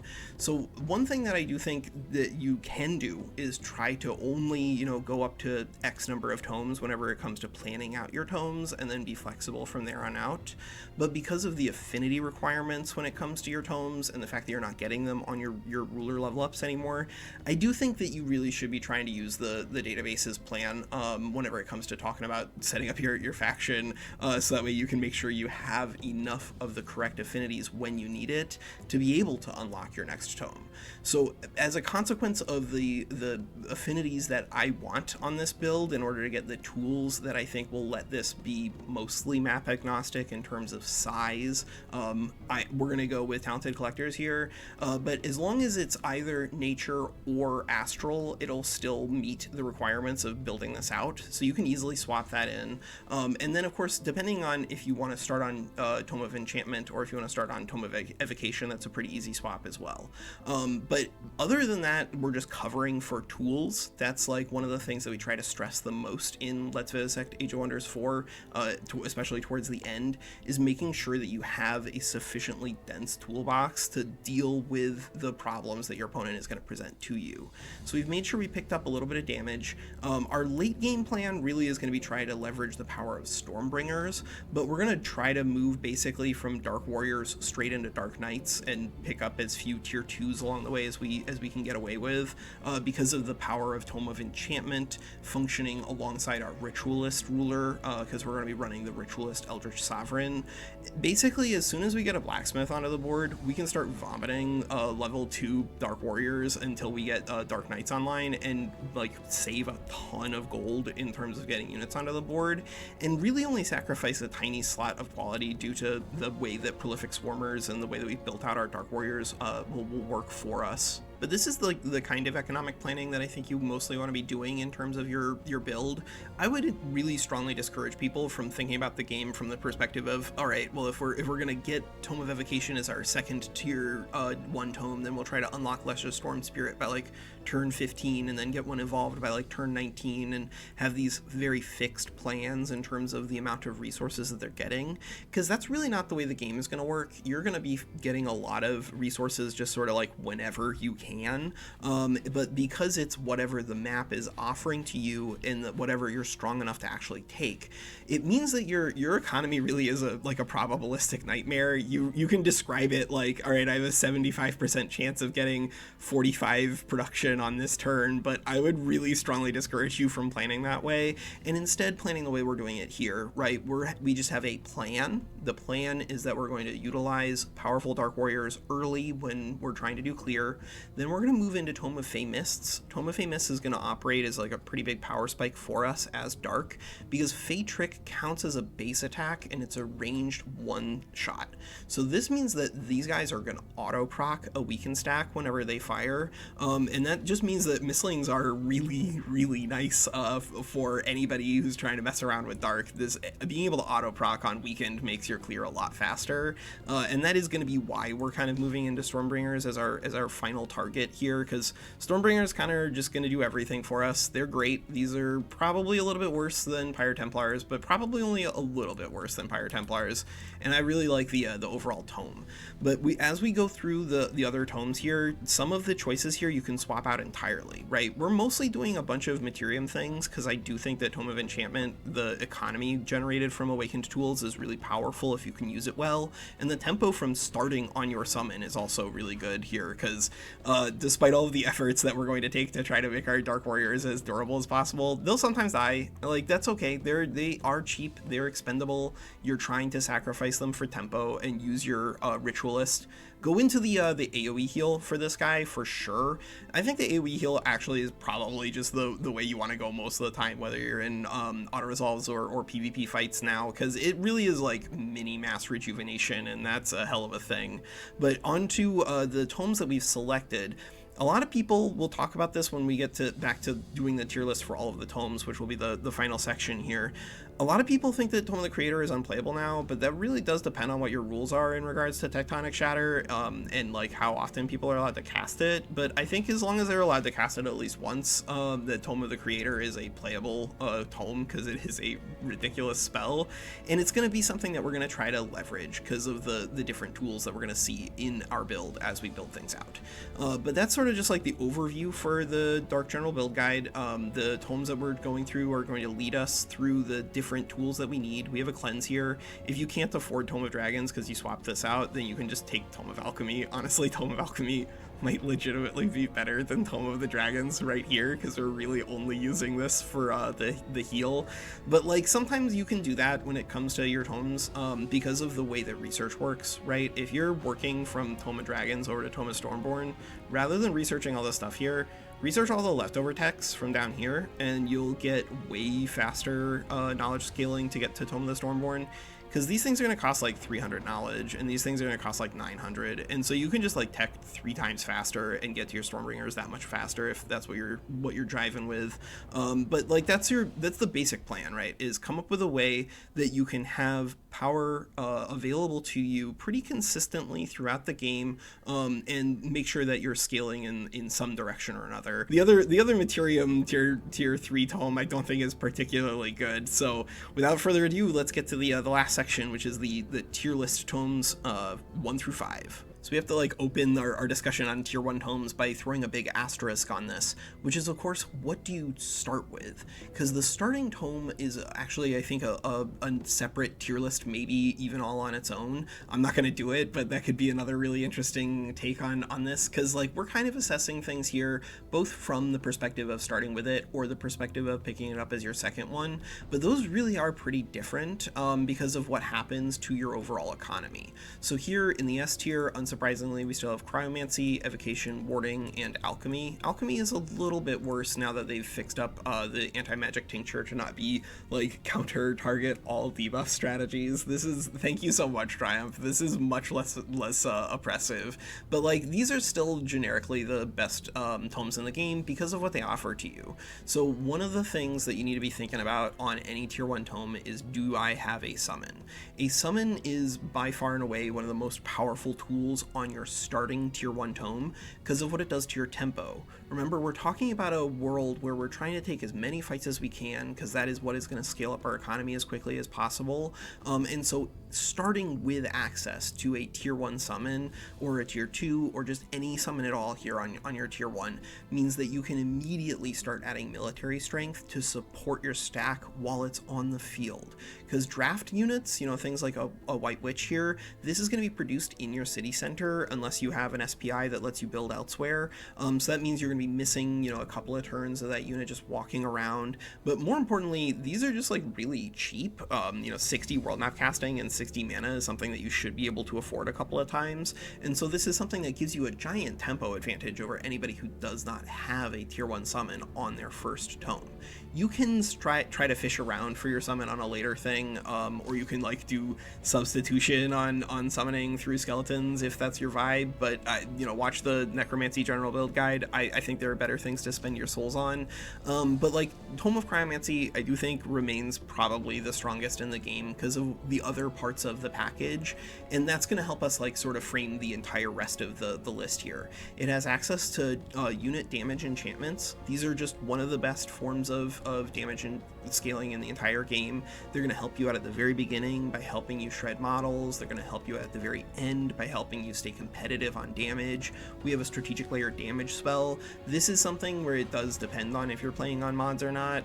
Without the damage here on Blizzard, this is a meaningfully worse spell, but 20 frost damage when you're trying to just like clear the map is pretty ridiculous. It's not quite as busted as Evocation's Lightning Evocation or the Lightning Torrent, but if you're playing PvP, have rules with your friends where you're not trying to kill each other with this on the strategic layer, or the game is not going to be fun, I promise. But we also have a pretty reasonable combat spell. How you assess a reasonable combat spell does kind of depend, because some builds are really not going to want to turn mana on for fights. They just need their mana to build infrastructure, or they need to save their mana to like dump mislings, or you know, like whatever other tier 2 summon they're doing. So like, don't always think, okay, sweet, this is a really good combat spell, I'm gonna just jam it. It also has the problems with double stun bug, but like overall this is a pretty solid spell to have access to in your portfolio. And then we have a research post SPI, which because of your desire to get knowledge so you can get through more tomes, so you can get more good stuff, this is very strong. Anytime you see a research post SPI on a tome, it's just a very strong tome.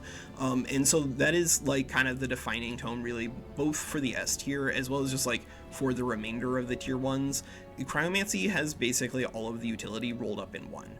Evocation is, I think, a little bit worse than Cryomancy. Lightning damage is really good, and they do have, I think, the best strategic layer damage spell, and so like it's really hard to not put this in the S tier, especially now that we even have more things that are weak to lightning thanks to the Ways of War DLC, and that kind of like helps Phantasm Warriors slash the Tome of Warding hold on here, because these guys are ridiculous. These are great units. They are effectively tier 1.75 units, and although Stats of Warding does like kind of drop off as the game goes on, because like it's good to be able to bring any support unit that you can, because support units have great defensive modes in Warding, but like sometimes you can't afford to because you just need damage and you have to bring other things, and then Stats of Warding like drops off at the end of the game. But like this is great now, and Astral Affinity is great, and this is like totally fine, and this skill you only research later when you're working on tier 4 tomes, because you just blitz through things quickly. And then Alchemy, of course, despite the nerf, it just has like the best cleanse in the game, and so like it's pretty hard not to want it. It is a lot more narrow now, and so this doesn't just immediately hose all status debuff strategies, but because of status protection scaling them out pretty quickly, it comes pretty close to destroying all debuff strategies on its own, and then it you know, of course, has like one of the best SPIs in the game and a pretty reasonable thing for your support units. So that's like kind of the S tier and the thing that frames the rest of what we're going to be talking about here, which are literally all the other tomes, because I think we can kind of compare all of them A through D using the same sort of metrics we're talking about here in terms of the S tier. So in our A tier, we have Tome of Zeal, Tome of Enchantment, and Tome of Beasts. I think you could make an argument for Tome of Zeal like in the low S tier, because there are some pretty important things going on it, but there are also some things that I think people just like generally misevaluate. So the first thing with Tome of Zeal is, of course, Fanatical Workforce. We talked about this in tier lists in the meta, but basically there are a lot of costs associated with this that people don't typically think about. And one of the like most egregious costs, of course, is like the production overrun problem. Like if you end up compromising your ability to grow your population for too long in a city, and you end up where you have gigantic amounts of production that you're either putting into like producing merchandise, or like almost worse, into producing non-world wizard tower, non-town hall things without a boost. Like if you're raw building your armory with Fanatical Workforce because you can't afford to boost it, this thing is costing you a lot, and so this is not really the sort of spell that you can just like indiscriminately spam. The cost in terms of world map casting does slow you down too in terms of supporting your military economy, and so like this is a very powerful tool, but it is one of these things that if you're just like randomly spamming it and not thinking about the downsides, it's actually going to hurt you pretty significantly. And so understanding, you know, when and how to use it is I think a pretty critical thing when it comes to getting value out of Tome of Zeal.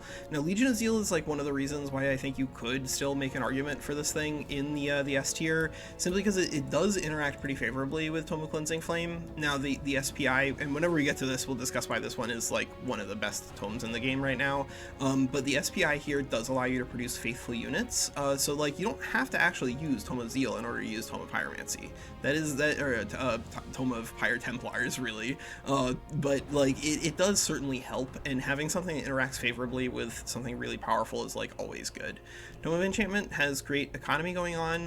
One of the things that you do need to think about even starting here is where your tomes are going to go, because as we talk about the higher tier tomes, we'll talk about how they're like actual requirements in terms of affinities to unlock the tier 3 tomes and above, and so planning things out with that database is kind of unfortunately a prerequisite if you're planning on having a go all the way to tier 5 tomes thing.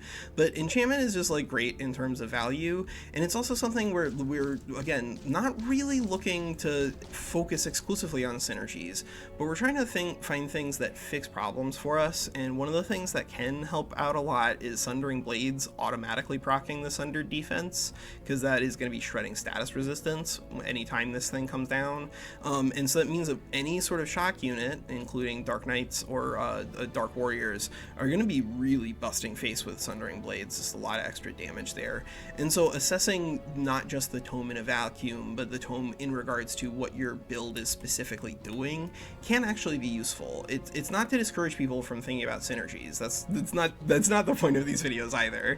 It's that like sometimes the synergies that you're looking for are ways to make things stronger, and sometimes the synergies you're looking for are ways to get around weaknesses, and more of the things you want to be looking for are getting around weaknesses, because there's just like a lot of stuff that's strong generically if you lean into it, and that's kind of like where Tome of Beasts is. Like, this is not a peaceful tome. This is a tome for eating people, but if you want to eat people, this is a great tome for eating people. In our B tier, we have Necromancy, Pyromancy, Discipline, and Evolution. I don't think that anything really should surprise people there. You could put Pyromancy a little higher, like maybe you could do B+, or even A- for it now, because I do think that the upgrade on the new Fire Spirit being able to phase and then do its Incinerate is a really big deal, both for manuals as well as auto resolves, because the phasing thing is a little bit better, because they did rework the teleportation AI because of the Tome of Discipline. I do think Tome of Discipline is easy to overhype. This thing, it does have a Materium Affinity, that's important, and this is a nice healing spell, but it is a single target, so this is not really like the same effect that you're getting out of Tome of Alchemy, nor is it a cleanse all. So it's not really going to fix your cleanse problem. It's going to be nice for ranged pieces, but something that we'll discuss as we get deeper and deeper into the tomes is that although you can use ranged pieces, I think the best ones are skirmishers, and trying to like fix your ranged problem with focus aim, it's sort of, you know, it's spending opportunity here by taking a tier 1 tome. You're missing out on a different tier 1 tome, and this guy doesn't have any summon, and that really does hurt. And so despite the overall strengths of things like the monk, I don't think you're going higher than this. And then evolution is still sort of in the same place that it's always been, where like it's not bad, slithers are pretty good, that's the way it is for them. Tome of Corruption, I don't think this tome is great either, because it does have the missing problem of no summon. And then it has another problem, which is like how its power budget adjusts as the game goes on. So some things have power budgeting where like there's just power all over the place, right? We have a summon, we have a damage scaling thing, we have a strategic layer damage spell. Here on Tome of the Tentacle, the Constrictor is where like most of the power on the tome is. Constrictors are the best tier 2 polearm in the game pretty cleanly. They are great units, but they are a tier 2 polearm. So this means that as the game goes on, you really are not going to be making Constrictors on like turn 80 kind of no matter what you're doing. So as the game goes on, the Tome of the Tentacle starts to lose value faster than something like Tome of Cryomancy. And then there are other like things that, yeah, this is a 30% chance. Like unless you're literally stacking status resistance in the outer space and doing like the flash freeze off of Tome of Great Dark, this is just not going to trigger like basically ever. So don't think about this as either being like a big scaling thing for Tome of the Tentacle. Like the best part of this is the affinity, so I do think C makes sense there. Tome of the Horde, I think we need to, this is definitely a C tier now, like very definitely, because you can just play with this on Barbarians or Earthsworn. Anybody, or even Industrious, anybody who has 2 good tier 1 units can use Summon Irregulars. You cannot use this on Feudal. It will not help you with Feudal, because this is going to summon 2 of the worst tier 1 units in the game. But anybody who has like both of their tier 1 units are units that you are excited to be using, this is a great spell. Houndmasters are still a little fragile, where like if your front line collapses, you're dead. But the fact that they start with their summon means that of course like that you're going to get 30 HP of value in every auto resolve that you take with a Houndmaster, whether somebody's hurt or not. So it's sort of like front-loaded healing. Then that is a really important thing when it comes to clearing and pacing. But another thing that I do think is important here is that forestry SPIs have gotten a lot better, because now you absolutely should be considering whether or not to build a Smith's Guild. Like I don't do it as often as I should, but like getting extra ranks on your units is super powerful. So anything that provides a forester is going to make it easier for you to make a Smith's Guild. Like, I guess we could call it up rather than just like say the word out loud. But yeah, Smith's Guild, you have 4 foresters as the requirement for this thing. You're not going to find that on every city, and so anything that's providing a forester SPI, now that is like one of the best pieces of infrastructure in the game, definitely moved up. And so I think it's wrong to put Horde as being unplayable. You just have to be careful, and it does not go on everything. But then we have Roots and Rock and Faith in D tier. I guess Roots is in C because it technically has like utility things on it, but D for Rock and Faith. I like the gargoyles are a lot better, and I do like the idea of using gargoyles on summoning mystics. That I think actually plays pretty fun. It's a lot of fun to be able to draft like good summon units, but that's sort of like they're a worse version of Tome of Corruption, where the main power budget is a tier 2 unit that you're gonna obsolete pretty quickly. And then Tome of Faith could be a C tier if it just like started with a spell that it should probably be starting with always, instead of just like sometimes, just to troll new people. When you play with Tome of Faith as your starting your starting choice, instead of automatically getting army heal, you sometimes get Wrath of the Faithful, and the fact that that happens means that like the natural tempo of, okay, I don't have a summon, but I can heal my stack and then keep us, you know, on tempo and clearing things almost as if I had a summon. You just have to delay for like 7 turns because you just roll into this, which is a spell that doesn't do anything first. If they fix that, then Tome Tome of Faith could be a C tier again, but because the overall requirements for your affinities have become more strict when it comes to the higher tier tomes and unlocking them, I think if there's a nonsense tome in an affinity that you're not really interested in pursuing, those are just going to be a little bit worse than where they were in ye olden days. Alright, so moving on to our tier 2 tomes, the most important like meta consideration here for your tier 2 tomes are going to be availability of your tier 3 summon, because being able to switch over from a tier 1 summon that you're getting off of these guys, other than, you know, the tier 2 that you might find here, being able to switch from a tier 1 summon to a tier 3 summon is generally a really big power spike for basically anybody in terms of board clearing.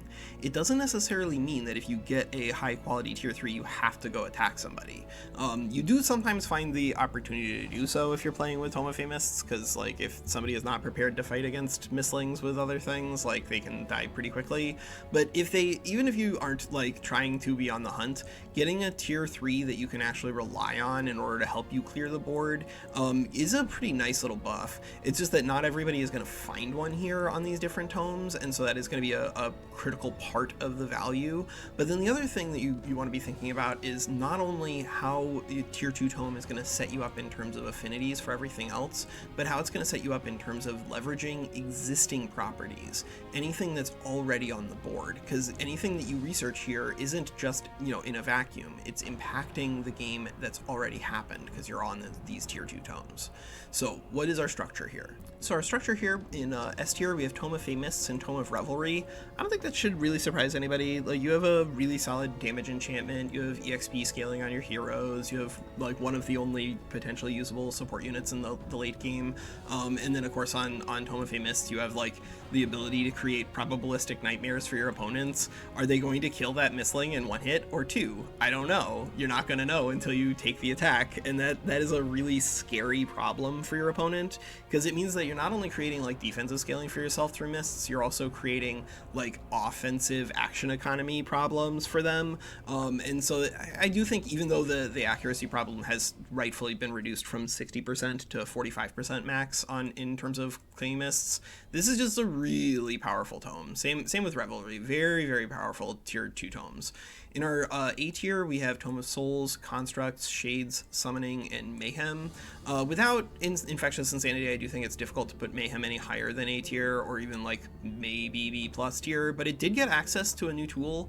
It got slotted in with the Insight Revolution ability, so if you have the ability to farm a bunch of, you know, infestations over and over again, an extra payout because you're running with Fabled Hunters or something like that, this is a really powerful tool. It is very expensive. That is something that you will discover, is that like you cannot cast the spell 15 times. Like 100 world map casting at the beginning of the game is asking you to slow down your growth way too much. But overall, because of the way that Misfortune acts as sort of like a relatively lackluster equivalent of the Clinging Mists, but that's like you're a Xerox of something perfect, like that's not a bad spot to be in. And I do think that Chaos Affinity, generally speaking, has some pretty neat tools towards the top, so it should be reflected in our affinity grades here. Souls has Soul Overflow. If Soul Overflow gets nerfed down to 2, sort of like Tome of Alchemy, then I could see it at the bottom of A tier. But Tome of Constructs, like, you don't have to take this in order to get a global haste anymore because of the global haste on ritualists, and so like this thing has moved down a lot in terms of requirement. Because Exhilarating Roar also lost the haste, you can still kind of use this, but it is still xenophobic, and it still has problems where like the other construct tomes just aren't as powerful, and so this thing, I think being any higher than A is pretty ambitious. Shades has everything. It's got a great skirmisher. You could maybe even make an argument for S tier for Tome of Shades, because it does deal like the most damage. So this is something that's really more of a consideration for multiplayer than it is for single player, because like in single player people are not going to be stacking 15 defense and resistance, but in multiplayer that does sometimes happen, at which point Shadow Blades becomes like basically one of the best damage enchantments in the entire game. And so from the perspective of like that, you could be putting it a little bit higher, but that really is something that's also more like late game multiplayer associated, because sometimes the games do not go long enough that you get to to builds with 15 defense and resistance, and then these are a little worse, but only a little bit. Like the shade is really good, and because it has a good distribution with also access to extra knowledge and just good overall affinities here, I think this is a pretty solid tome overall. And then summoning, because of the way that this works, there's just like a lot of power built into the Tome of Summoning. I think A makes sense. You have a tier 3 summon. It's not a great tier 3 summon, but it's a tier 3 summon that has a bunch of stats on it, so it doesn't need necessarily to be great. But this is something that like starts off really powerful, and then does slow down as the game goes on, but because of the nature of the thing, the Astral Keeper summon that you get is just always going to be good. Whenever it dies, it's going to heal in a gigantic 2 AoE, similar to the Mass Rejuvenation effect. And so although combat at the very end of the game is going to get to the point where like healing effects are not as important as not dying effects, and so like preventing yourself from taking damage is just generally better than shrugging it off, this is just a really powerful tool for like the first 50 turns of the game, honestly, in terms of the value you can get off of this bad boy, and it's super duper cheap. And then of course you have things that can also interact favorably with powerful things. Like you don't have to be using this if you're playing with summoning mystics, but it does help, and like it's also hilariously powerful against summoning mystics if you have a little bit of status resistance shredding. So because it interacts favorably with like a lot of pretty powerful things and has good affinities, I think A tier makes sense there for summoning. So we're gonna see the home of the stealth nerfs here. So we have Artificing and Inquisition in our B tier, along with Winds and Glades. I think on the last patch you definitely could make an argument for both of these guys being up in the A tier. Maybe Inquisition dropped down a little bit before that, but the fact of the matter is that like you do not need to stack crit chance using Tome of Artificing as barbarians anymore. You get 10% per signature skill level in Chaos, so that means that barbarians can just get all of their crit without being forced to take this. And without barbarians being linked to this tome is definitely a lot worse. Same because like, you know, meta hostilities to construct, because you can get haste elsewhere. And then of course, because now it's a lot easier to at least hit mislings, sort of. 60% is a lot more than 45% accuracy problems. You do not need auto hits as much. They're still useful, but the other thing is that like overall, we'll see this when we get to the tier 5 tomes, most of the tomes have not been hurt that badly in terms of losing their hero signature skill abilities, or the hero skill abilities, but some of them have, and the tier 5 order was one of them. And so that just means that generically order tomes are just a little bit worse now. And so I think between that and the meta consideration that B makes sense for Inquisition, Winds remains, I think, just like an easy tome to misevaluate, because like you do not want to be building these units. Honestly, like building them is probably net negative EV, because it tells your opponent that you have Abducting Cyclone. The best part of this tome by a huge margin is if you show up at a fight, your opponent does not know that you have Abducting Cyclone, you use this, you pull the enemy ruler towards you, you kill their ruler, and then the remainder of combat, they have no casting. That is the strongest counter spell in the game, and it is something that if your opponent is not prepared for this, it can be a catastrophe very quickly. Now, generally speaking, this is not the easiest thing to do, and it is going to require you to have other forms of disruption and like movement consideration problems for your opponent. But if you can create enough of those and break the enemy formation up enough where you can use Abducting Cyclone to just yoink your opponent's ruler and then gazap them, that fight is going to be very, very easy for you. Secret Arrows is a little easier to like evaluate. It's just that like most of the time you're not going to have a build that's going to lean on ranged attacks, but skirmishers use this very cleanly if they're on physical ranged attack, so look out for that if you're trying to build out of Tome of Winds. But like these units you mostly want to avoid, and that kind of makes the Tome of Winds difficult to put any higher than B. And then Glades is still sort of like in the same spot where it because ranged pieces are not going to be the most powerful thing in the game at the end of the game. These two tomes kind of they are in the same problem with Tome of Scrying, honestly, altogether. They're all ranged oriented, but at least the economy that you get here and the durability that you get here and the surprise ability that you get here off of Winds, I think is pretty good. But Tome of Scrying is like borderline only Astral Affinity. It is Astral Affinity, so I don't think you can actually put it any lower than C tier. Like Astral Affinity, especially early Astral Affinity, really is that good, but Scrying is mostly nonsense. And then in the D tier we have Fertility Fertility, Doom Herald, and Beacon.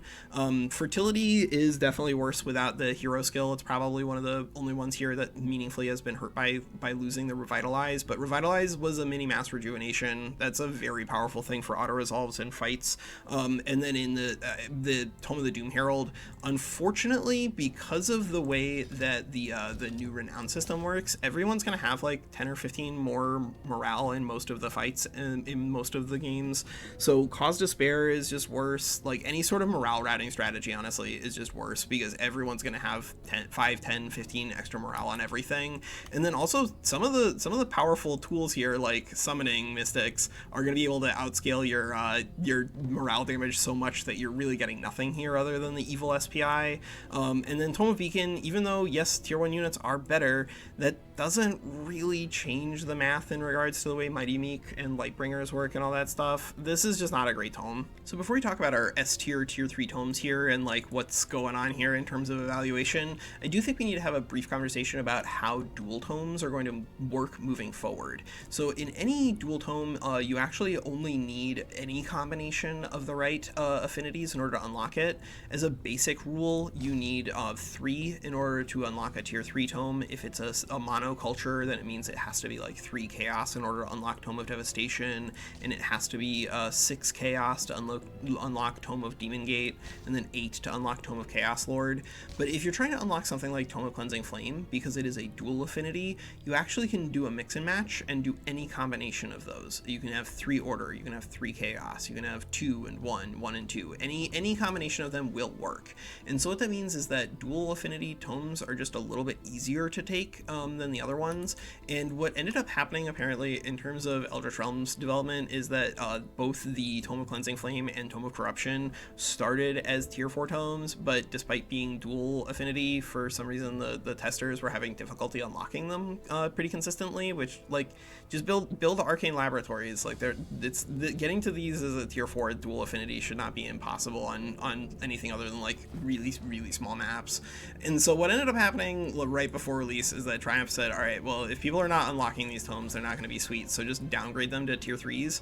But they didn't really change a lot of the numbers on them, and so what we have in terms of our structure for our tier 3 is like kind of where we were in terms of our tier 2 tomes a million years ago, where there were like 2 that were a lot better than all the other ones.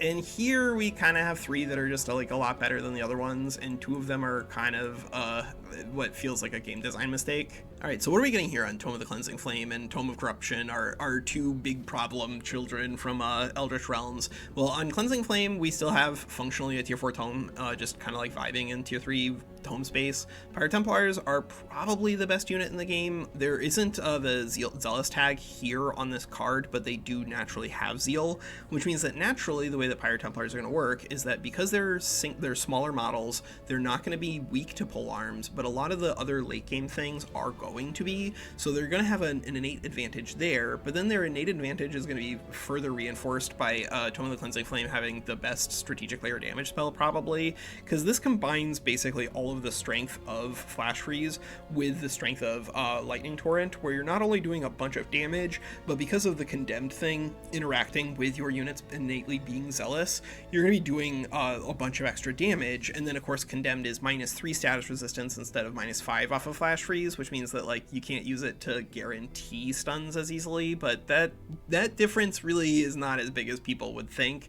And so you got the best strategic layer damage spell, and it's on the entire province. So best unit, best LZS. We have here Cleansing Flame, which is a cleanse ability that lets you remove negative problems from yourself without costing you tempo, right? You're not casting anything in combat really in order to trigger Cleansing Flames for yourself. You just need fire on the board. And then you can go ahead and remove a bunch of negative status effects, including like Mind Control and Insanity. I think both of those trigger after you walk through it, if I remember correctly, but you're cleansing a bunch of stuff with this. And then removing the positive status effects. This is really important text, and it's not something that we talked about, but the Vow Keeper for Oathsworn this is one of the strengths of Oathsworn, like, pretty cleanly. Purging Blast is a very powerful ability, and the Vow of Healing is pretty nice. Like, any sort of healing like that is going to be really good. I have heard stories about this thing being identified as a buff by the AI, and then accidentally just, like, using it when it's not doing anything. But overall, I would say the Vowkeeper are a big part of what makes the Oathsworn so nice, because of their ability to remove buffs from the opponent, and anything that we can do to, like, make the other things that remove buffs playable, I'd like to see those things happen, because some of them are really still broken to the point where if you and your friends want to have fun at home, you probably shouldn't play with them. And Tome of the Cleansing Flame, I don't know, man, it kind of almost feels like it's in that zone, to be honest, because it is so powerful. And Pyre Shrine, of course, gives you Faithful for all the units that you're building there. Like, the one argument I guess you could make for maybe not banning it is that it's associated with Order and Chaos, and those aren't, like, oppressive affinities. But the fact of the matter is that it's only a tier 3, so it's not very hard to like, set up, and that means that it's, like, very easy to turn this into almost an auto-include on every build. And then, of course, we're into talking about Tome of Corruption, which is a tome that we used to say you had to ban all the time, but I think these days you really kind of only need to ban Corrupted Boon. I wish that we didn't have to, because this is a very important effect to have on any sort of spell, but the fact that it switches a +5 bolstered resistance into -5 sundered resistance rather than into -1, I think if it did a +5 into a -1, or, you know, a +3 into a -1, just as a fixed effect, I think this would be a much healthier spell and a lot less ridiculous. But the way that this works is that if your opponent is using any buffs at all in the game, then Corrupted Boon just turns, like, it's essentially an AoE kill all of the units hanging out over there as long as I have any other units nearby to go obliterate them, because the opponent is not going to have time to cleanse these things. You use this, you flipped, you know, maybe a +3 and a +5 into a -3 and a -5, you're going to kill all of those units in 1 or 2 attacks. It's going to be really, really ridiculous. That said, like, Tome of Corruption, it really has been brought down to the point where I think the rest of it is still ridiculous, but not so ridiculous that you and your friends cannot play around with it. Umbral Demons, they're meaningfully worse without the +2 physical defense. Like, that was a big difference in terms of the overall balance here. Curse Eater is still nuts, but because it is disabled by burning and all that jazz, I think you can probably say Tome of Corruption is playable and unbannable now. And then, of course, we also have Tome of Transmutation. So here with Tome of Transmutation, you could definitely make an argument for this guy down in A tier instead of S, but it offers some really huge amounts of value. So we have, like, the best SPI in the game, maybe, other than Tome of Alchemy's Alchemist Lab, because this gives you access to magic materials, which means that you can fill out things like the Cosmoflux Elixir to just get enormous amounts of knowledge, or Imperial Essence for Imperium, or Rings of Binding for stronger heroes. You can fill those things out, but you can also use this to, like, power up your item forge, because there's some really important tools in the item forge, like the status immunity ring, that are going to ask you to have doubles or even triplicates of specific types of magic material, and that's where Transmutation Circle can do an enormous amount of lifting. The only downside really for this is that, you know, it is an SPI, so you can only build it once per city. This means that, like, if you want to get an absurd amount of these things, you can build them in cities and then liberate the cities, but that is not something that you are going to do in multiplayer very often, just because of the pacing in terms of Imperium costs for you. But, you know, if you're able to build this thing 4 or 5 times, depending on the size of the map, probably 4 times, that's still 4 more magic materials than, like, everybody else in a vacuum. That's a really huge advantage. And then you have Steelskin with +2 defense. +2 physical defense is definitely worth the cost of 2 lightning resistance, but do be aware that, you know, lightning is probably one of the best damage types in the game, and so increasing your weakness to what is going to be meta is a little bit scary. But you have adaptive armor and, more importantly, transmute resources here. So transmute resources, it is easy to overvalue this, because, you know, you're not gonna be super duper excited about a size 18 city, but this gigantic amount of production and gold that you're going to get out of your mana, and because you can target just specific cities at a time, means that you can, like, turbo grow out to the Town Hall 3 or Town Hall 4 if you want to get the actual boost. But if you don't want to get the boost and you just want to raw build it, getting +100 production in your cities or whatever is exactly what you need in order to build things for 15 15, 20 turns. And so transmute resources, I would say between that, Steel Skin, and Transmutation Circle alone makes Tome of Transmutation S. Transmuters are one of these things where, like, if you use them in skirmish, you'll see that Petrify really is a powerful effect whenever your opponent doesn't have infinite resources. But because these things, you really cannot use a bunch of them, kind of no matter what rules you're playing with, because they're a ranged piece and they're a squishy one at that, and one that doesn't really affect enemy combat units. It just counters enemy spells by, you know, forcing them to use an AoE cleanse. This is a unit that you can literally skip if you want to. It's just a question of how you need to assess the tome's value and which things you can skip by just, you know, researching something off of a lower tier tome to something that costs less and lets you chew through your tomes even faster. And that's kind of why S, I think, makes sense here for Tome of Transmutation, because it still doesn't really matter if you're not using all of the pieces. You're getting enough, like, total immense amounts of value there. So our A tier, we have Pandemonium, Devastation, Cold Dark, and Vigor. I don't think anything really has changed a lot there. So I guess the only thing that kind of has changed is Pandemonium. There's actually an addendum that I need to make here for Pandemonium and a lot of the other effects that are sort of like this. Some of the things that say a random negative status effect are truly random, but some of them are non-random, where they're pulling from a specific pool, a pool that is exclusively good stuff. Like, it's got Berserk, Insane, Stun, maybe there's like a Burning or something like that in there, but by and large, it's a bunch of things that cause action economy problems for the opponent, and that is what we see here on Tome of Pandemonium, and same with Mass Hysteria. This is the non-random pool, it's the good pool, and so the fact that you have a good pool of negative status effects means that this is actually meaningfully better than I thought it was. It's still on bad unit types, and like, you're probably not going to be using Chaos Eaters for a whole lot other than trying to summon Balors, but because of the way that things changed around in terms of summoning Balors, they're still like a little worse than where they were. But we do have Infectious Insanity, and because of the non-random thing here and the fact that we have one of the best damage enchantments in the game, I think Tome of Pandemonium is still fine at tier 3 as an A tier. But I do think that Devastation really cannot be an S tier tome anymore. Like, they just get bullied by Pirate Templars all day long. Tome of Cold Dark, you do still have Flash Freeze, and you still have access to Marching Winter, and you still have access to the SPI, and you still have access to summon Snow Spirits. So like, I don't know how to put this any lower. Tome of Vigor, you could put that in B tier if you wanted to. I don't think that would be wrong. But the fact of the matter is that Tome of Vigor still gives you access to tier 3 and tier 4 summonable animals, and because Shepherd, I do think, is very powerful, I think this can be very powerful, but it's sort of like the older brother of Tome of Beasts. If you're using Tome of Vigor and you're thinking about what your tier 5 tome is going to be doing, I don't think you're using the tome right, because like, the biggest value of this thing is getting as powerful as you can right now to kill somebody right now before they outscale you. And that really is the economy of nature as you get deeper into things, is that because the Empire tree for them is just like all food and things that don't matter, whenever you're choosing any tome that's associated with nature, especially later on in the game, you got to know that you're missing out on all the scaling there. So let's go ahead and just like speed run the rest of our tier 3 tomes here. So in the B tier, we have Tome of Great Transformation and Tome of Amplification.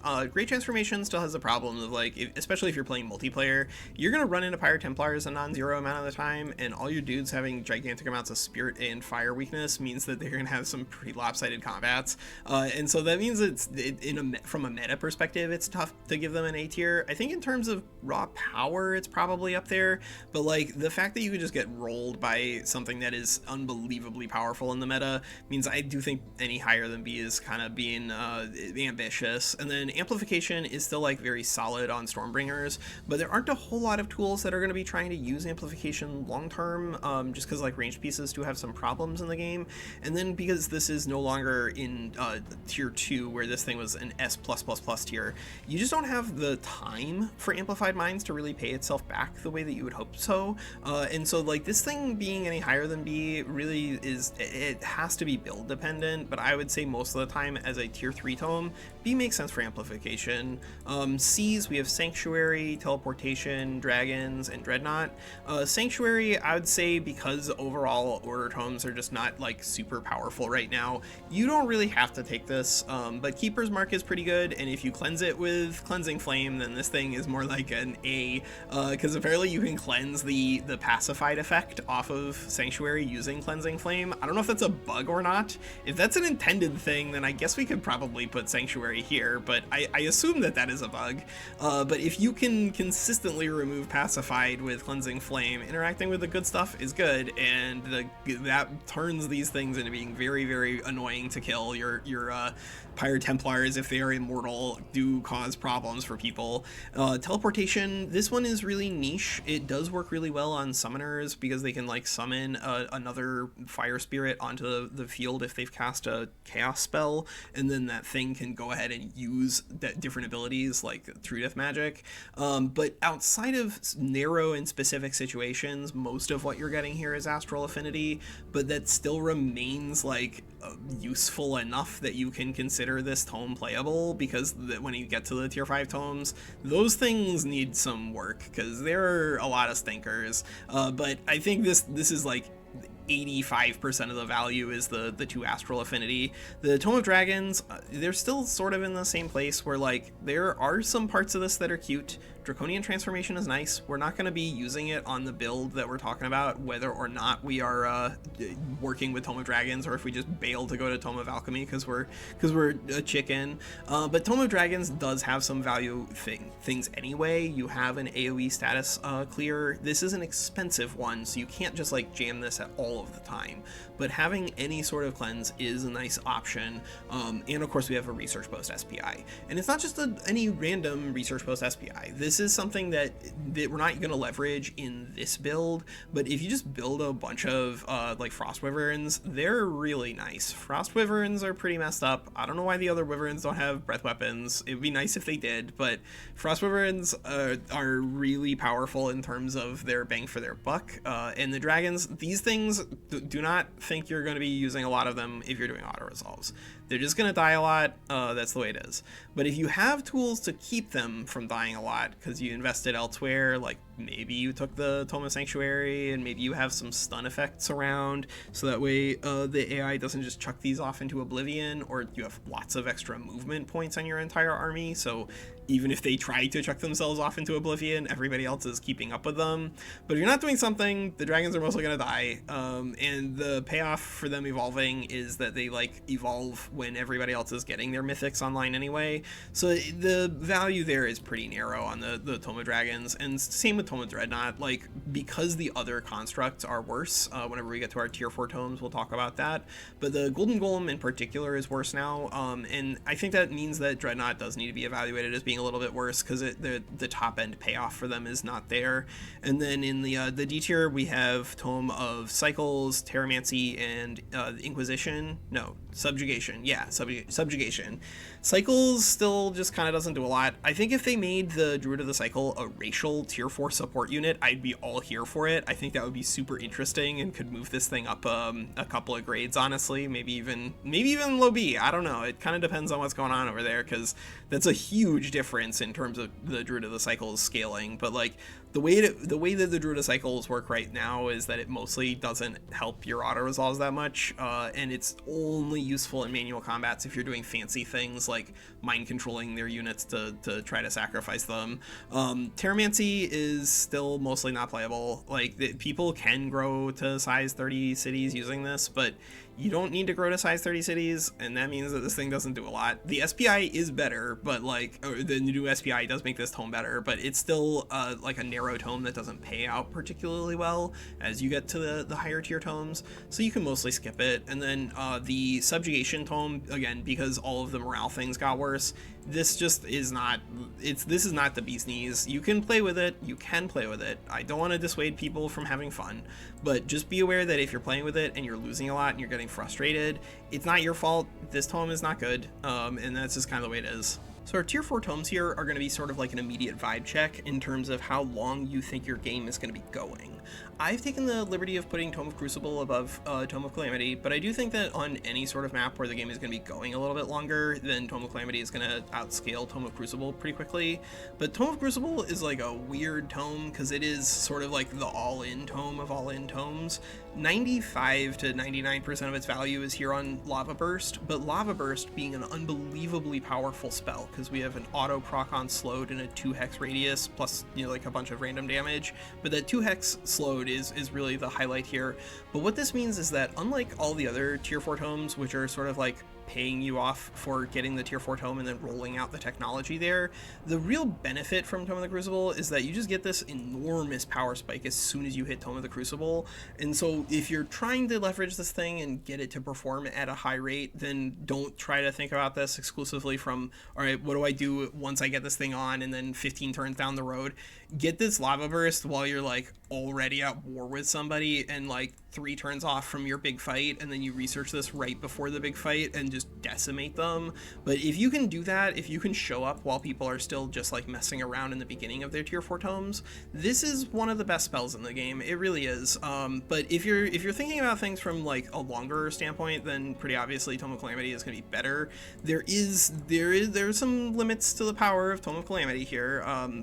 Well, actually we can talk about this here in the game itself. But Calamity Dragons, because of the way they operate, they're not going to be doing a whole bunch of damage most of the time. They do have their Ghostfire Storm, but the fact of the matter is that they're mostly going to just act as a weak artillery piece with just a ridiculous amount of hit points, which is better than being a weak artillery piece with not a ridiculous amount of hit points. I want to be clear about that. These things are really durable, but they're durable in a way where like you cannot mass them, and that means that like you really can't lean on them the way you'd hope. Fortunately, Tome of Calamity does give you access to the Accursed line, including Accursed Tricksters. It's just that Accursed Shrine is very expensive to build, but like the rest of the tome is very powerful, and you can definitely make an argument for this being the best tier 4 tome, because Common to Calamity, 50% chance of frozen is not 100% chance of slowed, but it is pretty close in terms of the value. You have +2 physical defense on an enchantment for a bunch of different unit types, which can include frontline units, but could also include skirmishers if you want to make really durable Stormbringers. And then of course Accursed Projectiles also works really well with Stormbringers. We're not using it here because I feel like we've kind of already spent our build power budget, and I want to do some more interesting things rather than exclusively all of the best things together. But this one is definitely one of the best tomes in the game, and it's so good that it, along with some of the other tier 4 tomes here, are kind of like, they overshadow the tier 5 tomes. Like, I should be trying to encourage you to make a build that explicitly gets to 8 affinity for the tier 5 tome in order to make sure that they can unlock it. And you kind of still want to do that because you need the 8 affinity to unlock the best signature skills for your heroes. But the tier 5 tomes, in comparison to things like Tome of Calamity or Tome of the Stormborn and things like that, the tier 5 tomes really are kind of embarrassing in comparison to some of these bad boys. So given that we haven't even bothered to put Tome of the Stormborn in the S tier, I guess we might as well talk about it here. So our A tier, we have Stormborn, Reaper, Demon Gate, Astral Convergence, and Supremacy. I don't think really my opinions on this have changed a lot from the last video, but basically Stormbringers are fantastic. They have gotten a little bit worse these days because we did see a nerf on them.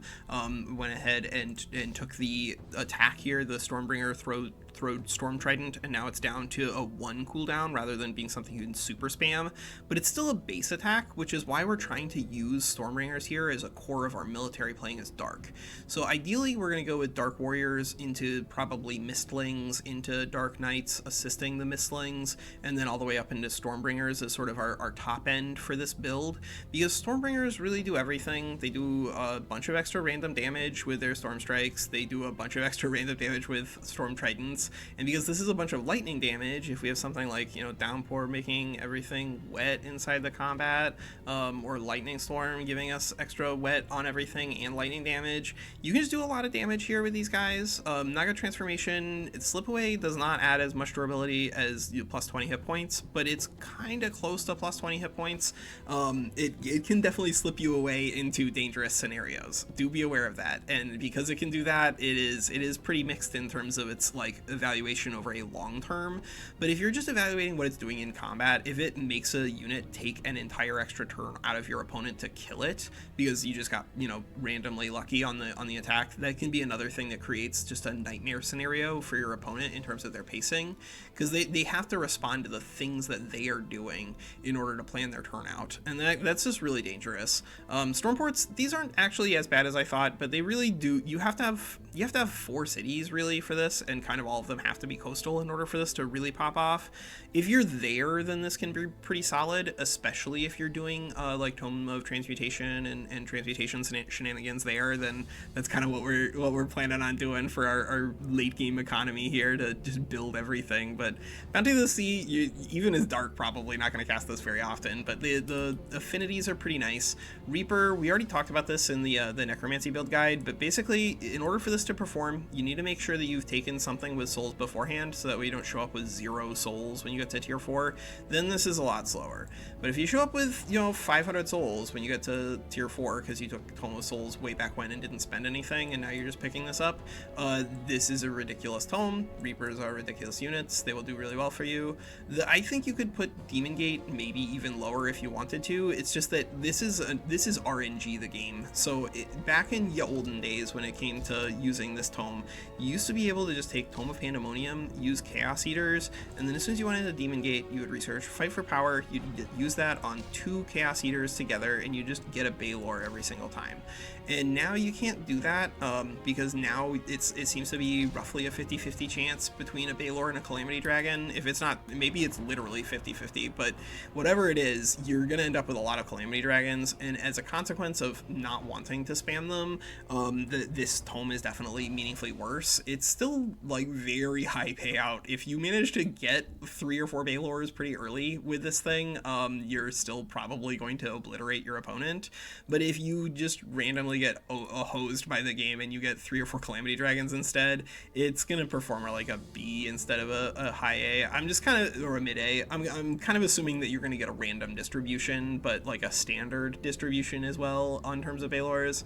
But the thing is that it is also like really expensive to set up, and so you're not really gonna get like a perfectly random distribution, right? You're gonna flip a coin 5 times. Sometimes you get heads 5 times in a row, and sometimes you get tails 5 times in a row, and that's just like the story of Demon Gate these days. Astral Convergence, we talked a lot about like the way that this thing operates in some of the other videos, but this is just a great tome for everybody, particularly for potential, because anybody who can cast 2 spells per turn over and over again to stack up stacks here is going to get a lot more out of this. But this is one of these combat inevitability things that kind of like makes your opponent forced to come to you, and that's something where if you can use that strategically, within combat, the things that you're designing to take advantage from that forced behavior of the opponent must attack me, then you can actually get some pretty real value here. It's just that it does also tend to do best not really on just potential, but on insanely durable things like Industrious. So it's like a weird tension on the tome. And then of course Astral Attunement, this is fantastic. +2 physical defense, so messed up, and then immunity to a bunch of random stuff. But -4 lightning resistance is scary. You're gonna run into people who are doing lightning damage, especially in multiplayer, and they're gonna mess your units up pretty badly if you're not prepared in terms of your own resistances. And then Supremacy, I think we basically talked about this in the other video, but Supremacy remains kind of like the best of the tools for order mages, I think, now in the late game. Anthem of Victory is a messed up amount of damage that you get out of this. And Exemplars, although they're not like everybody's favorite because they are locked on these flying mounts, you should be excited about that because flying mounts are sweet. These guys perform really well. Their only real weakness, and the thing that absolutely prevents these from going any higher than like the bottom of A, maybe even the top of B, is that they are just like weak to Pirate Templars, and there's kind of no way around that. But they do support Pirate Templars pretty well by giving them extra survivability. And then if and only if you somehow manage to bring battle mages and supports into a late game fight, Supreme Magic is actually really sick. But that can be pretty tricky depending on what you're doing in game. So into our B tier and just speeding through the rest of this, we do have Tome of Prosperity. I think you can make an argument for this in A tier, so giving it a little bit more detail does make sense. But we have Blessed Armors, we have Summon Prosperity Dragon, we have Shrine of Prosperity giving us access to drafting units the same way we got the Accursed units on the Tome of Calamity.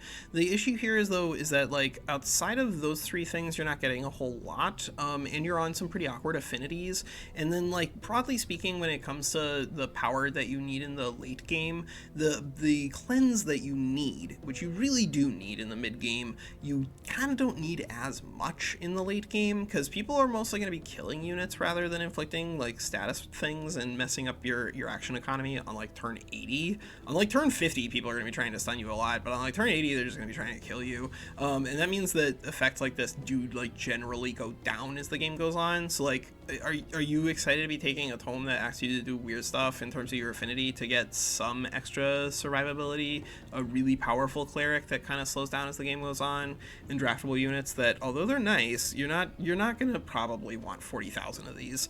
I would say that B probably makes sense for prosperity, although I've only played with it once or twice, so like, hit me up, let me know how you've seen it, because I could see this, but like, Golden Realm, now that gold golems do not have status immunity to everything, you cannot put any higher than this, and this might even be ambitious here, but gold golems lost their immune to everything effect, which meant that these things went from being still pretty powerful to they are just like dumpstered by Pyre Templars and kind of like outflanked by them too, because the Pyre Templars are available on a lower tier, and this is probably now a worse affinity, because now in order to take this you have to have 6 affinity, which does mean you're lining up for creator, but you do not get the undying effect on your gold golems anywhere. So like, most of what you're getting on Tome of the Golden Realm really is gold touched, I think, but +2 base resistance on everything is a big deal, and then reagent refinery can be fine in a ridiculously long game, because getting a bunch of extra draft, especially if you're doing stuff with like Tome of Transmutation or whatever, and then you're trying to make an infinite number of Stormbringers and or gold golems, this can make a nice difference. Like 30 extra draft is not a joke whenever it comes to just staying in the game. But Tome of Golden Realm is not nearly as oppressive it used to be in the olden days, and if you wanted to put this lower on the B tier, I think you'd be fine doing that. Exaltation is still kind of in the same place, where like you're mostly just getting the level up spell now, and then you also can make some shrines if you want to, but they're awkward in combat. I think Living Fogs being nerfed for Oblivion was good for the game, but it does mean that now this is a very narrow tome that really only works if you're taking tier 5 Astral, which you probably were taking tier 5 Astral anyway, to be fair, but it really only works if you take tier 5 Astral, and there are a lot of other things that also work really well with tier 5 Astral, so like this is now competing with a lot of different things, and because like killing one unit like automatically with Ritual of Somnia, that's a powerful effect, but there's some pretty fierce competition for big powerful effect spell here in the tier 4. So down here is a really sweet thing, which we said, oh yeah, somebody out there is going to do this, because I think we highlighted this in one of the other tier list videos, but Morgie told me like a million years ago, oh yeah, the sacrificial slaughter, it doesn't pull from a random pool of negative stats effects, it pulls from a specific pool. This is the same kind of pool that we're talking about in terms of Havoc magic, but sacrificial slaughter pulls from those, and then you can get like a bunch of extra random sacrificial units in combat through things like playing with summoning. And so, and I was like, all right, well that sounds really awesome, Morgie, but I don't know how many people are actually going to cast this ever, because like this sounds like it's going to be something that is only going to work once the first time you see it. But now that we've seen Badok do this and just like completely steamroll us with this spell, I don't think that's true. I think this is a great spell. I think it still remains something where like you can still get hosed by this, because if you get stunned and insaned on the same unit, then you're really only getting the stunned effect. But the fact that you can get a bunch of random things that like obliterate your opponent's action economy in a 2-hex radius means that Chaos Channeling is a sweet tome. Like, it's sort of like this is the natural evolution of the Infectious Insanity line, where there's like a very powerful spell that's directing the entire tome, and that kind of puts it in tension with Crucible, where like maybe honestly this is just better than this. I don't know, but I feel like the consistent value off of Slowed really is enough for me to still consider this thing an S tier somewhere, whereas this it is more narrow. This is something where Chaos Channeling, you have to have a build that's going to provide you with the resources to make some sacrificing, but that's not as hard as you'd think. There's ways to get this thing on, and this might be one of the calls that 6 months ago I come back at it and I'm like, wow, that was just completely wrong. But I think B tier, for people to start thinking about this, makes sense, and then as people experiment more and find different ways to sacrifice more units, this might be performing a lot higher. I don't know. It's a very powerful spell. In C, we have Severing, Astral Mirror, and the both of the Nature Tomes, honestly. But this is Nature's Wrath, and then Paradise down in the bottom in D. I don't think any of those should be surprising, because C is a tome that has a giant ranged piece at its center, which means that you're going to get run over pretty badly if you're trying to leverage that too far. It does have a lot of nice utility things, but because you can't just like flexibly pick it in response to your opponent being on Necromancy anymore, because now you don't get the Ruler Affinity to play around with, I think that this being a narrow counter pick tome that you have to now commit to ahead of time means I don't really feel great putting that any higher than a C, and I could see it lower than that. But Astral Mirror, I do think, is kind of tough to evaluate well these days, because now the Clona thing, it no longer reduces, I don't think it reduces damage, I think that's what they changed it to, but now it only gives you 1 unit instead of 2, and so like the value here, it really kind of hurt the viability of support units, honestly. It was a lot better when it cloned a support unit twice. It might have been rude when it cloned a support unit twice, but the fact that this doesn't work that way means that supports are just like a lot worse now, and I don't feel good about that, because I like support units, so I'd rather this go back to where it was with the Astral Reflections. And then the Nature Tomes just don't work very well, because like the nature tree just doesn't work very well, and in order to get these guys you have to have 1,000,000 nature, which means just like skipping a bunch of stuff in the Empire tree. If you're not banning Awakened Instincts, then this is probably an S tier, but you're probably banning Awakened Instincts. If you don't know why, then play with it once or twice. You'll see pretty quickly why you probably are banning Awakened Instincts. And then the tome here of Paradise is like literally a setup tome. The only thing here is that Gaia's Chosen sets you up for Tome of Goddess of Nature, and that's it. And then the rest of the tome you can skip, and that means that like it isn't technically unplayable, because this is a tier 4 tome, and so that pattern that we've described of research the thing that matters and then only research thing off of your lower tier tomes in order to progress quickly, it actually does play pretty nicely if you're just trying to kill somebody with Force of Nature here. But if that's what you're doing, you probably have also spent some of your low tier researches already, because you're like going all in on nature, right? You've probably researched a lot of these lower tier things just to supplement your knowledge, because your knowledge is not progressing very quickly because nature doesn't have a lot of bonuses there. So it becomes very difficult to actually leverage any of these late game nature things, because of the costs associated with it. All right, that gets us to our tier 5 tomes, and then we can wrap this thing up with a discussion of the tomes that we chose for our general dark build guide. But here on tier 5 tomes, I don't even think we're going to need to break this into different sections. The tier 5 Astral Tome is the best one. It's not really even remotely close, because the other tier 5 tomes I don't think are where they should be. I think the other tier 5 tomes should be better.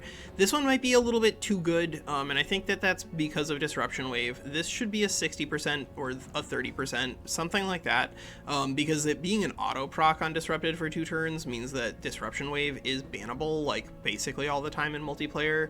But like this combination of effects of dispelling all positive and negatives on all the entire combat, this is an incredibly important ability for people to have access to. So I'd really prefer if this came down to, I think 60% is fair, because we'll talk about that when we talk about Tome of the Creator, but 60% is one of those things where like if you don't jump through any hoops at all, if you try to cast Disruption Wave against a bunch of units that have like 5 or 6 status resistance naturally, you're not going to hit any of those rolls.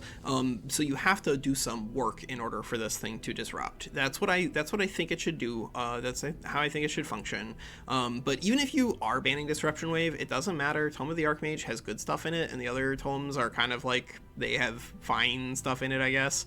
Tome of the Archmage has Cosmic Overdrive. You have to take this if you're playing summoners, but you also get to take this if you're playing summoners, and this is ridiculous. This is one of the best enchantments in the game. It will apply to your mythic origins. As long as they are magic origin, they'll get it. And then Time Stop, it's not exactly kill all of the units in this area of effect, but it's pretty close to kill all the units in this area of effect, and because of the stun being an auto proc, it's not like that far behind if you don't manage to kill them all. and Distracted and Marked 5 can do a lot of damage, especially if you're doing stuff with like Reavers. That can really be messed up.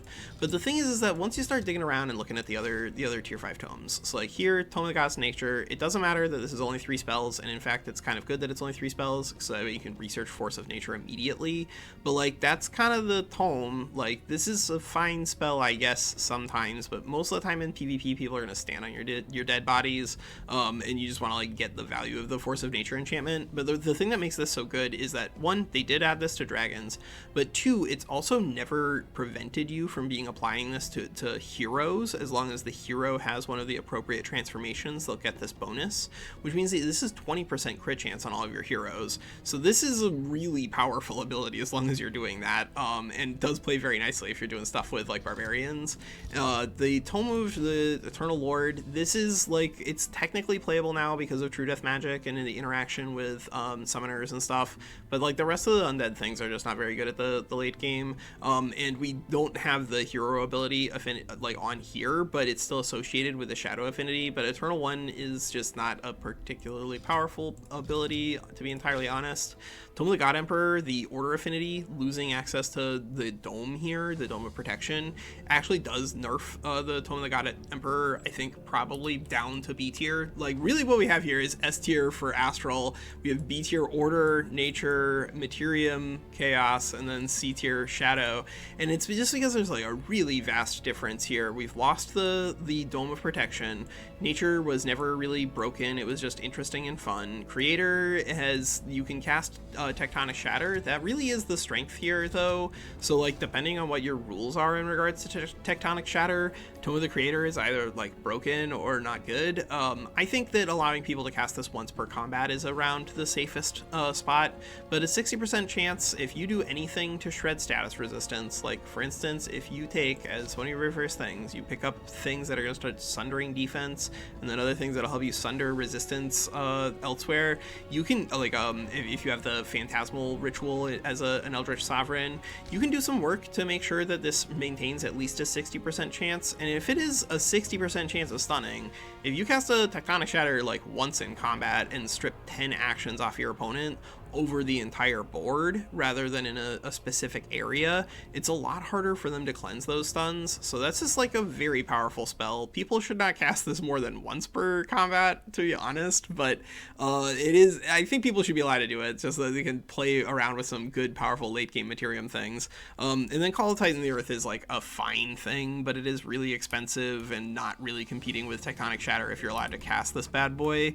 The Chaos, we're just getting access mostly to Avatar of Chaos and the Global Haste effect, and because Global Haste now you can get off of a Ritualist, you don't really have to take this tome. And then the same with like the Tome of the Eternal Lord, like you really don't have to take that tome either. So the way that the tome's pacing is supposed to work is that you're supposed to like line yourself up to make sure that you have at least 8 affinity after you've researched 2 tier 4 tomes, so that way you can take a tier 5 tome. But in truth, because the down here in the tier 4 tomes, things like Tome of Calamity are just like better than almost all of the other tier 5 tomes, I think you can absolutely just not take a tier 5 tome on a build these days and just like get the good tier 4 tomes instead if you're not explicitly planning to get, you know, Astral, which is the best and is definitely better than these tier 4s, except maybe Calamity. I don't know. I'm gonna ship it with Crucible over Calamity and then immediately regret it. That's the kind of the way it is. But yeah, I think we talked through all of the tier listing here, but we haven't quite shown off just like the end of our build and what we think our tomes are going to accomplish for us. Alright, so let's talk about the Tome of Enchantment as we finish up this build here for our Dark General build guide. So one of the things that's going to really help us out here with Tome of Enchantment are the Copper Golems themselves. These are really disposable units. They do evolve into the Bronze Golem that actually inflicts weakened on their attacks. So if you can keep them alive, then they are actually pretty nice for playing around as Dark, but you don't have to keep them alive, and really what these are more useful for are just like activating polearm fights for you, so that way this unit takes some damage and your Dark Warriors hopefully don't get completely obliterated, because Polearms are going to give you some trouble playing as Dark. It's just kind of the way the fights go. But Sundering Blades giving us flexibility where we're not only going to be keeping our physical damage high, which remember we have strong on this, so anything that can help keep defense low is really powerful. But we're also getting status resistance shredding on just the melee attacks of our Stormbringers or our Dark Knights or our Dark Warriors, and that can be really powerful, especially even by the mid game. Anything that lets you shred resistances and then get stuns or pseudo stuns down is really nice. Purging Arrows is one of those like effects that you kind of do need to be stacking up in order to work, because this is a 60% chance. But if you can do it a couple of times, then getting a little bit of extra damage against magic origins isn't bad. But if you're fighting against somebody who, you know, this is going to work 60% of the time when you're doing a line attack off your Stormbringers, you're going to start shredding some positive status effects, and that is a very powerful flex move. And then of course, because it's increased for non-repeating attacks, and this is something that we're kind of like leaning into on the Stormbringer themselves, this isn't going to be a 60, this is going to be a 90. And then similarly on the Stormbringers, the brand, the Cull the Weak brand, whatever the thing is called, it's not going to be a 90% chance to inflict a weakened, it's going to be an auto proc. So that's kind of like what we're trying to set up here. We're doing awakened tools as well as what we're doing with our hero, just trying to get as much draft early as we can, so that way we don't fall behind on the board. One of the things that's like really important when it comes to playing around with one of the worst things is just making sure that your early game auto resolves function pretty well, and that you can play around with. But here I think we're gonna go with a Ritualist and Relic of Flesh for a particular reason. So the Ritualists, if you just go straight down to the mini mass rejuvenation, which is, you know, like the mass restore, whatever that thing is called, this thing will heal high quality units insanely well. It is worse when you're healing lower quality units, but here with this dark build, we've gone with Prolific Swarmers, we've gone with tough, hardy, and strong. So our Dark Warriors are going to be pretty fantastic. We're not going to sit on them indefinitely, but this is going to make our early game clear a lot more competitive. And then by using Relic of Flesh, you actually start with the Eldritch Ritual, which allows you to just get ridiculous amount of draft at the very beginning of the game. This is really strong. Once you get your Blacksmith down, this thing is one of the best little like punches to your tempo. And even before you get the Blacksmith online, just being able to start your flood of Dark Warriors for board clearing is a very good up-tempo start. I don't know if it's competitive necessarily with making Astral Wisps, because summoning things to the board really is that good, but this cannot be that far behind. And because we're playing with Dark, we have a unit spawn location naturally on an SPI, and because we're playing with Tome of Enchantment, we have another SPI spawn. So we have a lot of different ways to just like make units come out onto the board pretty quickly. And then here we'll be going with the Imperialist Ambition. I think if you were trying to build different things into different directions, there are some other really nice ones, like Shepherd is just a fantastic tool across the board. You just bring it with, you know, your hero plus some elementals or plants into very easy fights, and then trigger this immediately, get 20 hit points on all of your little evolutionary units and rumble. That's a very powerful way for summoning to play, and another reason why you really can't put them any lower than where they are. But yeah, this is the basic build here for the Dark. And then looking at the tomes that we've selected, we just have some extra damage scaling in the form of Evocation, a little bit of everything on Tome of Famous. Wins here, I do think that it's gonna work for us and give us, you know, the opportunity to play around with some of the weaker tomes, because we do have some of the stronger things too. But we're gonna be using Seeker Arrows on the Stormbringers anyway, so we might as well, you know, pick up the Abducting Cyclone. If you want to tip your hand and bring Zephyr Archers, I think you can, but the thing is that like Dark really is better off using Mistlings as their healer than they are trying to use a Zephyr Archer. But both of those are like kind of also clerics for Dark in both auto resolves as well as manuals, because of the ability to apply weakened. Same with Stormbringers, right? If you can get weakened stacks to stick, then you can get a lot of healing going really quickly. The Tome of Transmutation, Melt Armor is another option for reducing status resistance, because it's going to reduce physical defense by adding Sundered defense. So keep an eye out for that. And then of course, because if we are playing with talented collectors, because we're playing on normal world threat, then we're going to go ahead and get the real value out of Transmutation Circle. If you're playing on high world threat, just replace this with Fabled Hunters. It's probably, it really is stronger in a vacuum even on normal world threat anyway, but the extra unit definitely helps offset the fact that clear is a little bit slower on high world threat. And then Tome of Dragons is our cleanse. You can delay your cleanse a little bit here, I think, because you do have Ritualist to help you, and then because we're not going to be like over investing in tier 3 or tier 2 units, we're going to get a lot of tier 3 units. We're going to have a lot of things that naturally have a little bit more status resistance, and so delaying until here doesn't hurt us as badly because we're not going to get as much like 60% things sticking, and you really only need this once you start encountering people who have auto procs, things like Lava Burst. And then of course we're using Stormborn. This is the core of what we're trying to do here with Dark. You can do Dark into different directions, but I honestly do think that Stormbringers are like the best application of Dark, and they do play really well once you get there. Just like they do everything, all of the little things that you've been researching along the way come into play and do some real damage. And then Golden Realm you could sub out for Crucible if you really wanted to, or you could shuffle your affinities around and pick up Calamity instead. But I like the extra survivability here, because one thing you'll notice once you start using things like the downpour effect to slow everybody down is that you do have time. It's just a question of like mitigating your losses, and I do think that generally speaking this build is going to get enough damage over time by just like letting Lingering Mist stack up buffs that I'm happier getting some survivability more than anything else here, which is again why you could sub in Calamity here if you adjust your affinities a little bit. But if we're going for Tome of the Creator, this is a pretty reasonable way to get there. And Tectonic Shatter, if you cast this on like turn 3 once the engagements have begun and you've got a couple of pips of Sundered defense down and you stun like half of the enemy line in combat, it's gonna be pretty messed up. You're gonna feel pretty good and you're gonna be like, wow, Dark was actually fun today. And that's just kind of like the vibe. So yeah, that's Walker, and that's all the tier lists here on We Play Games. All right, take care.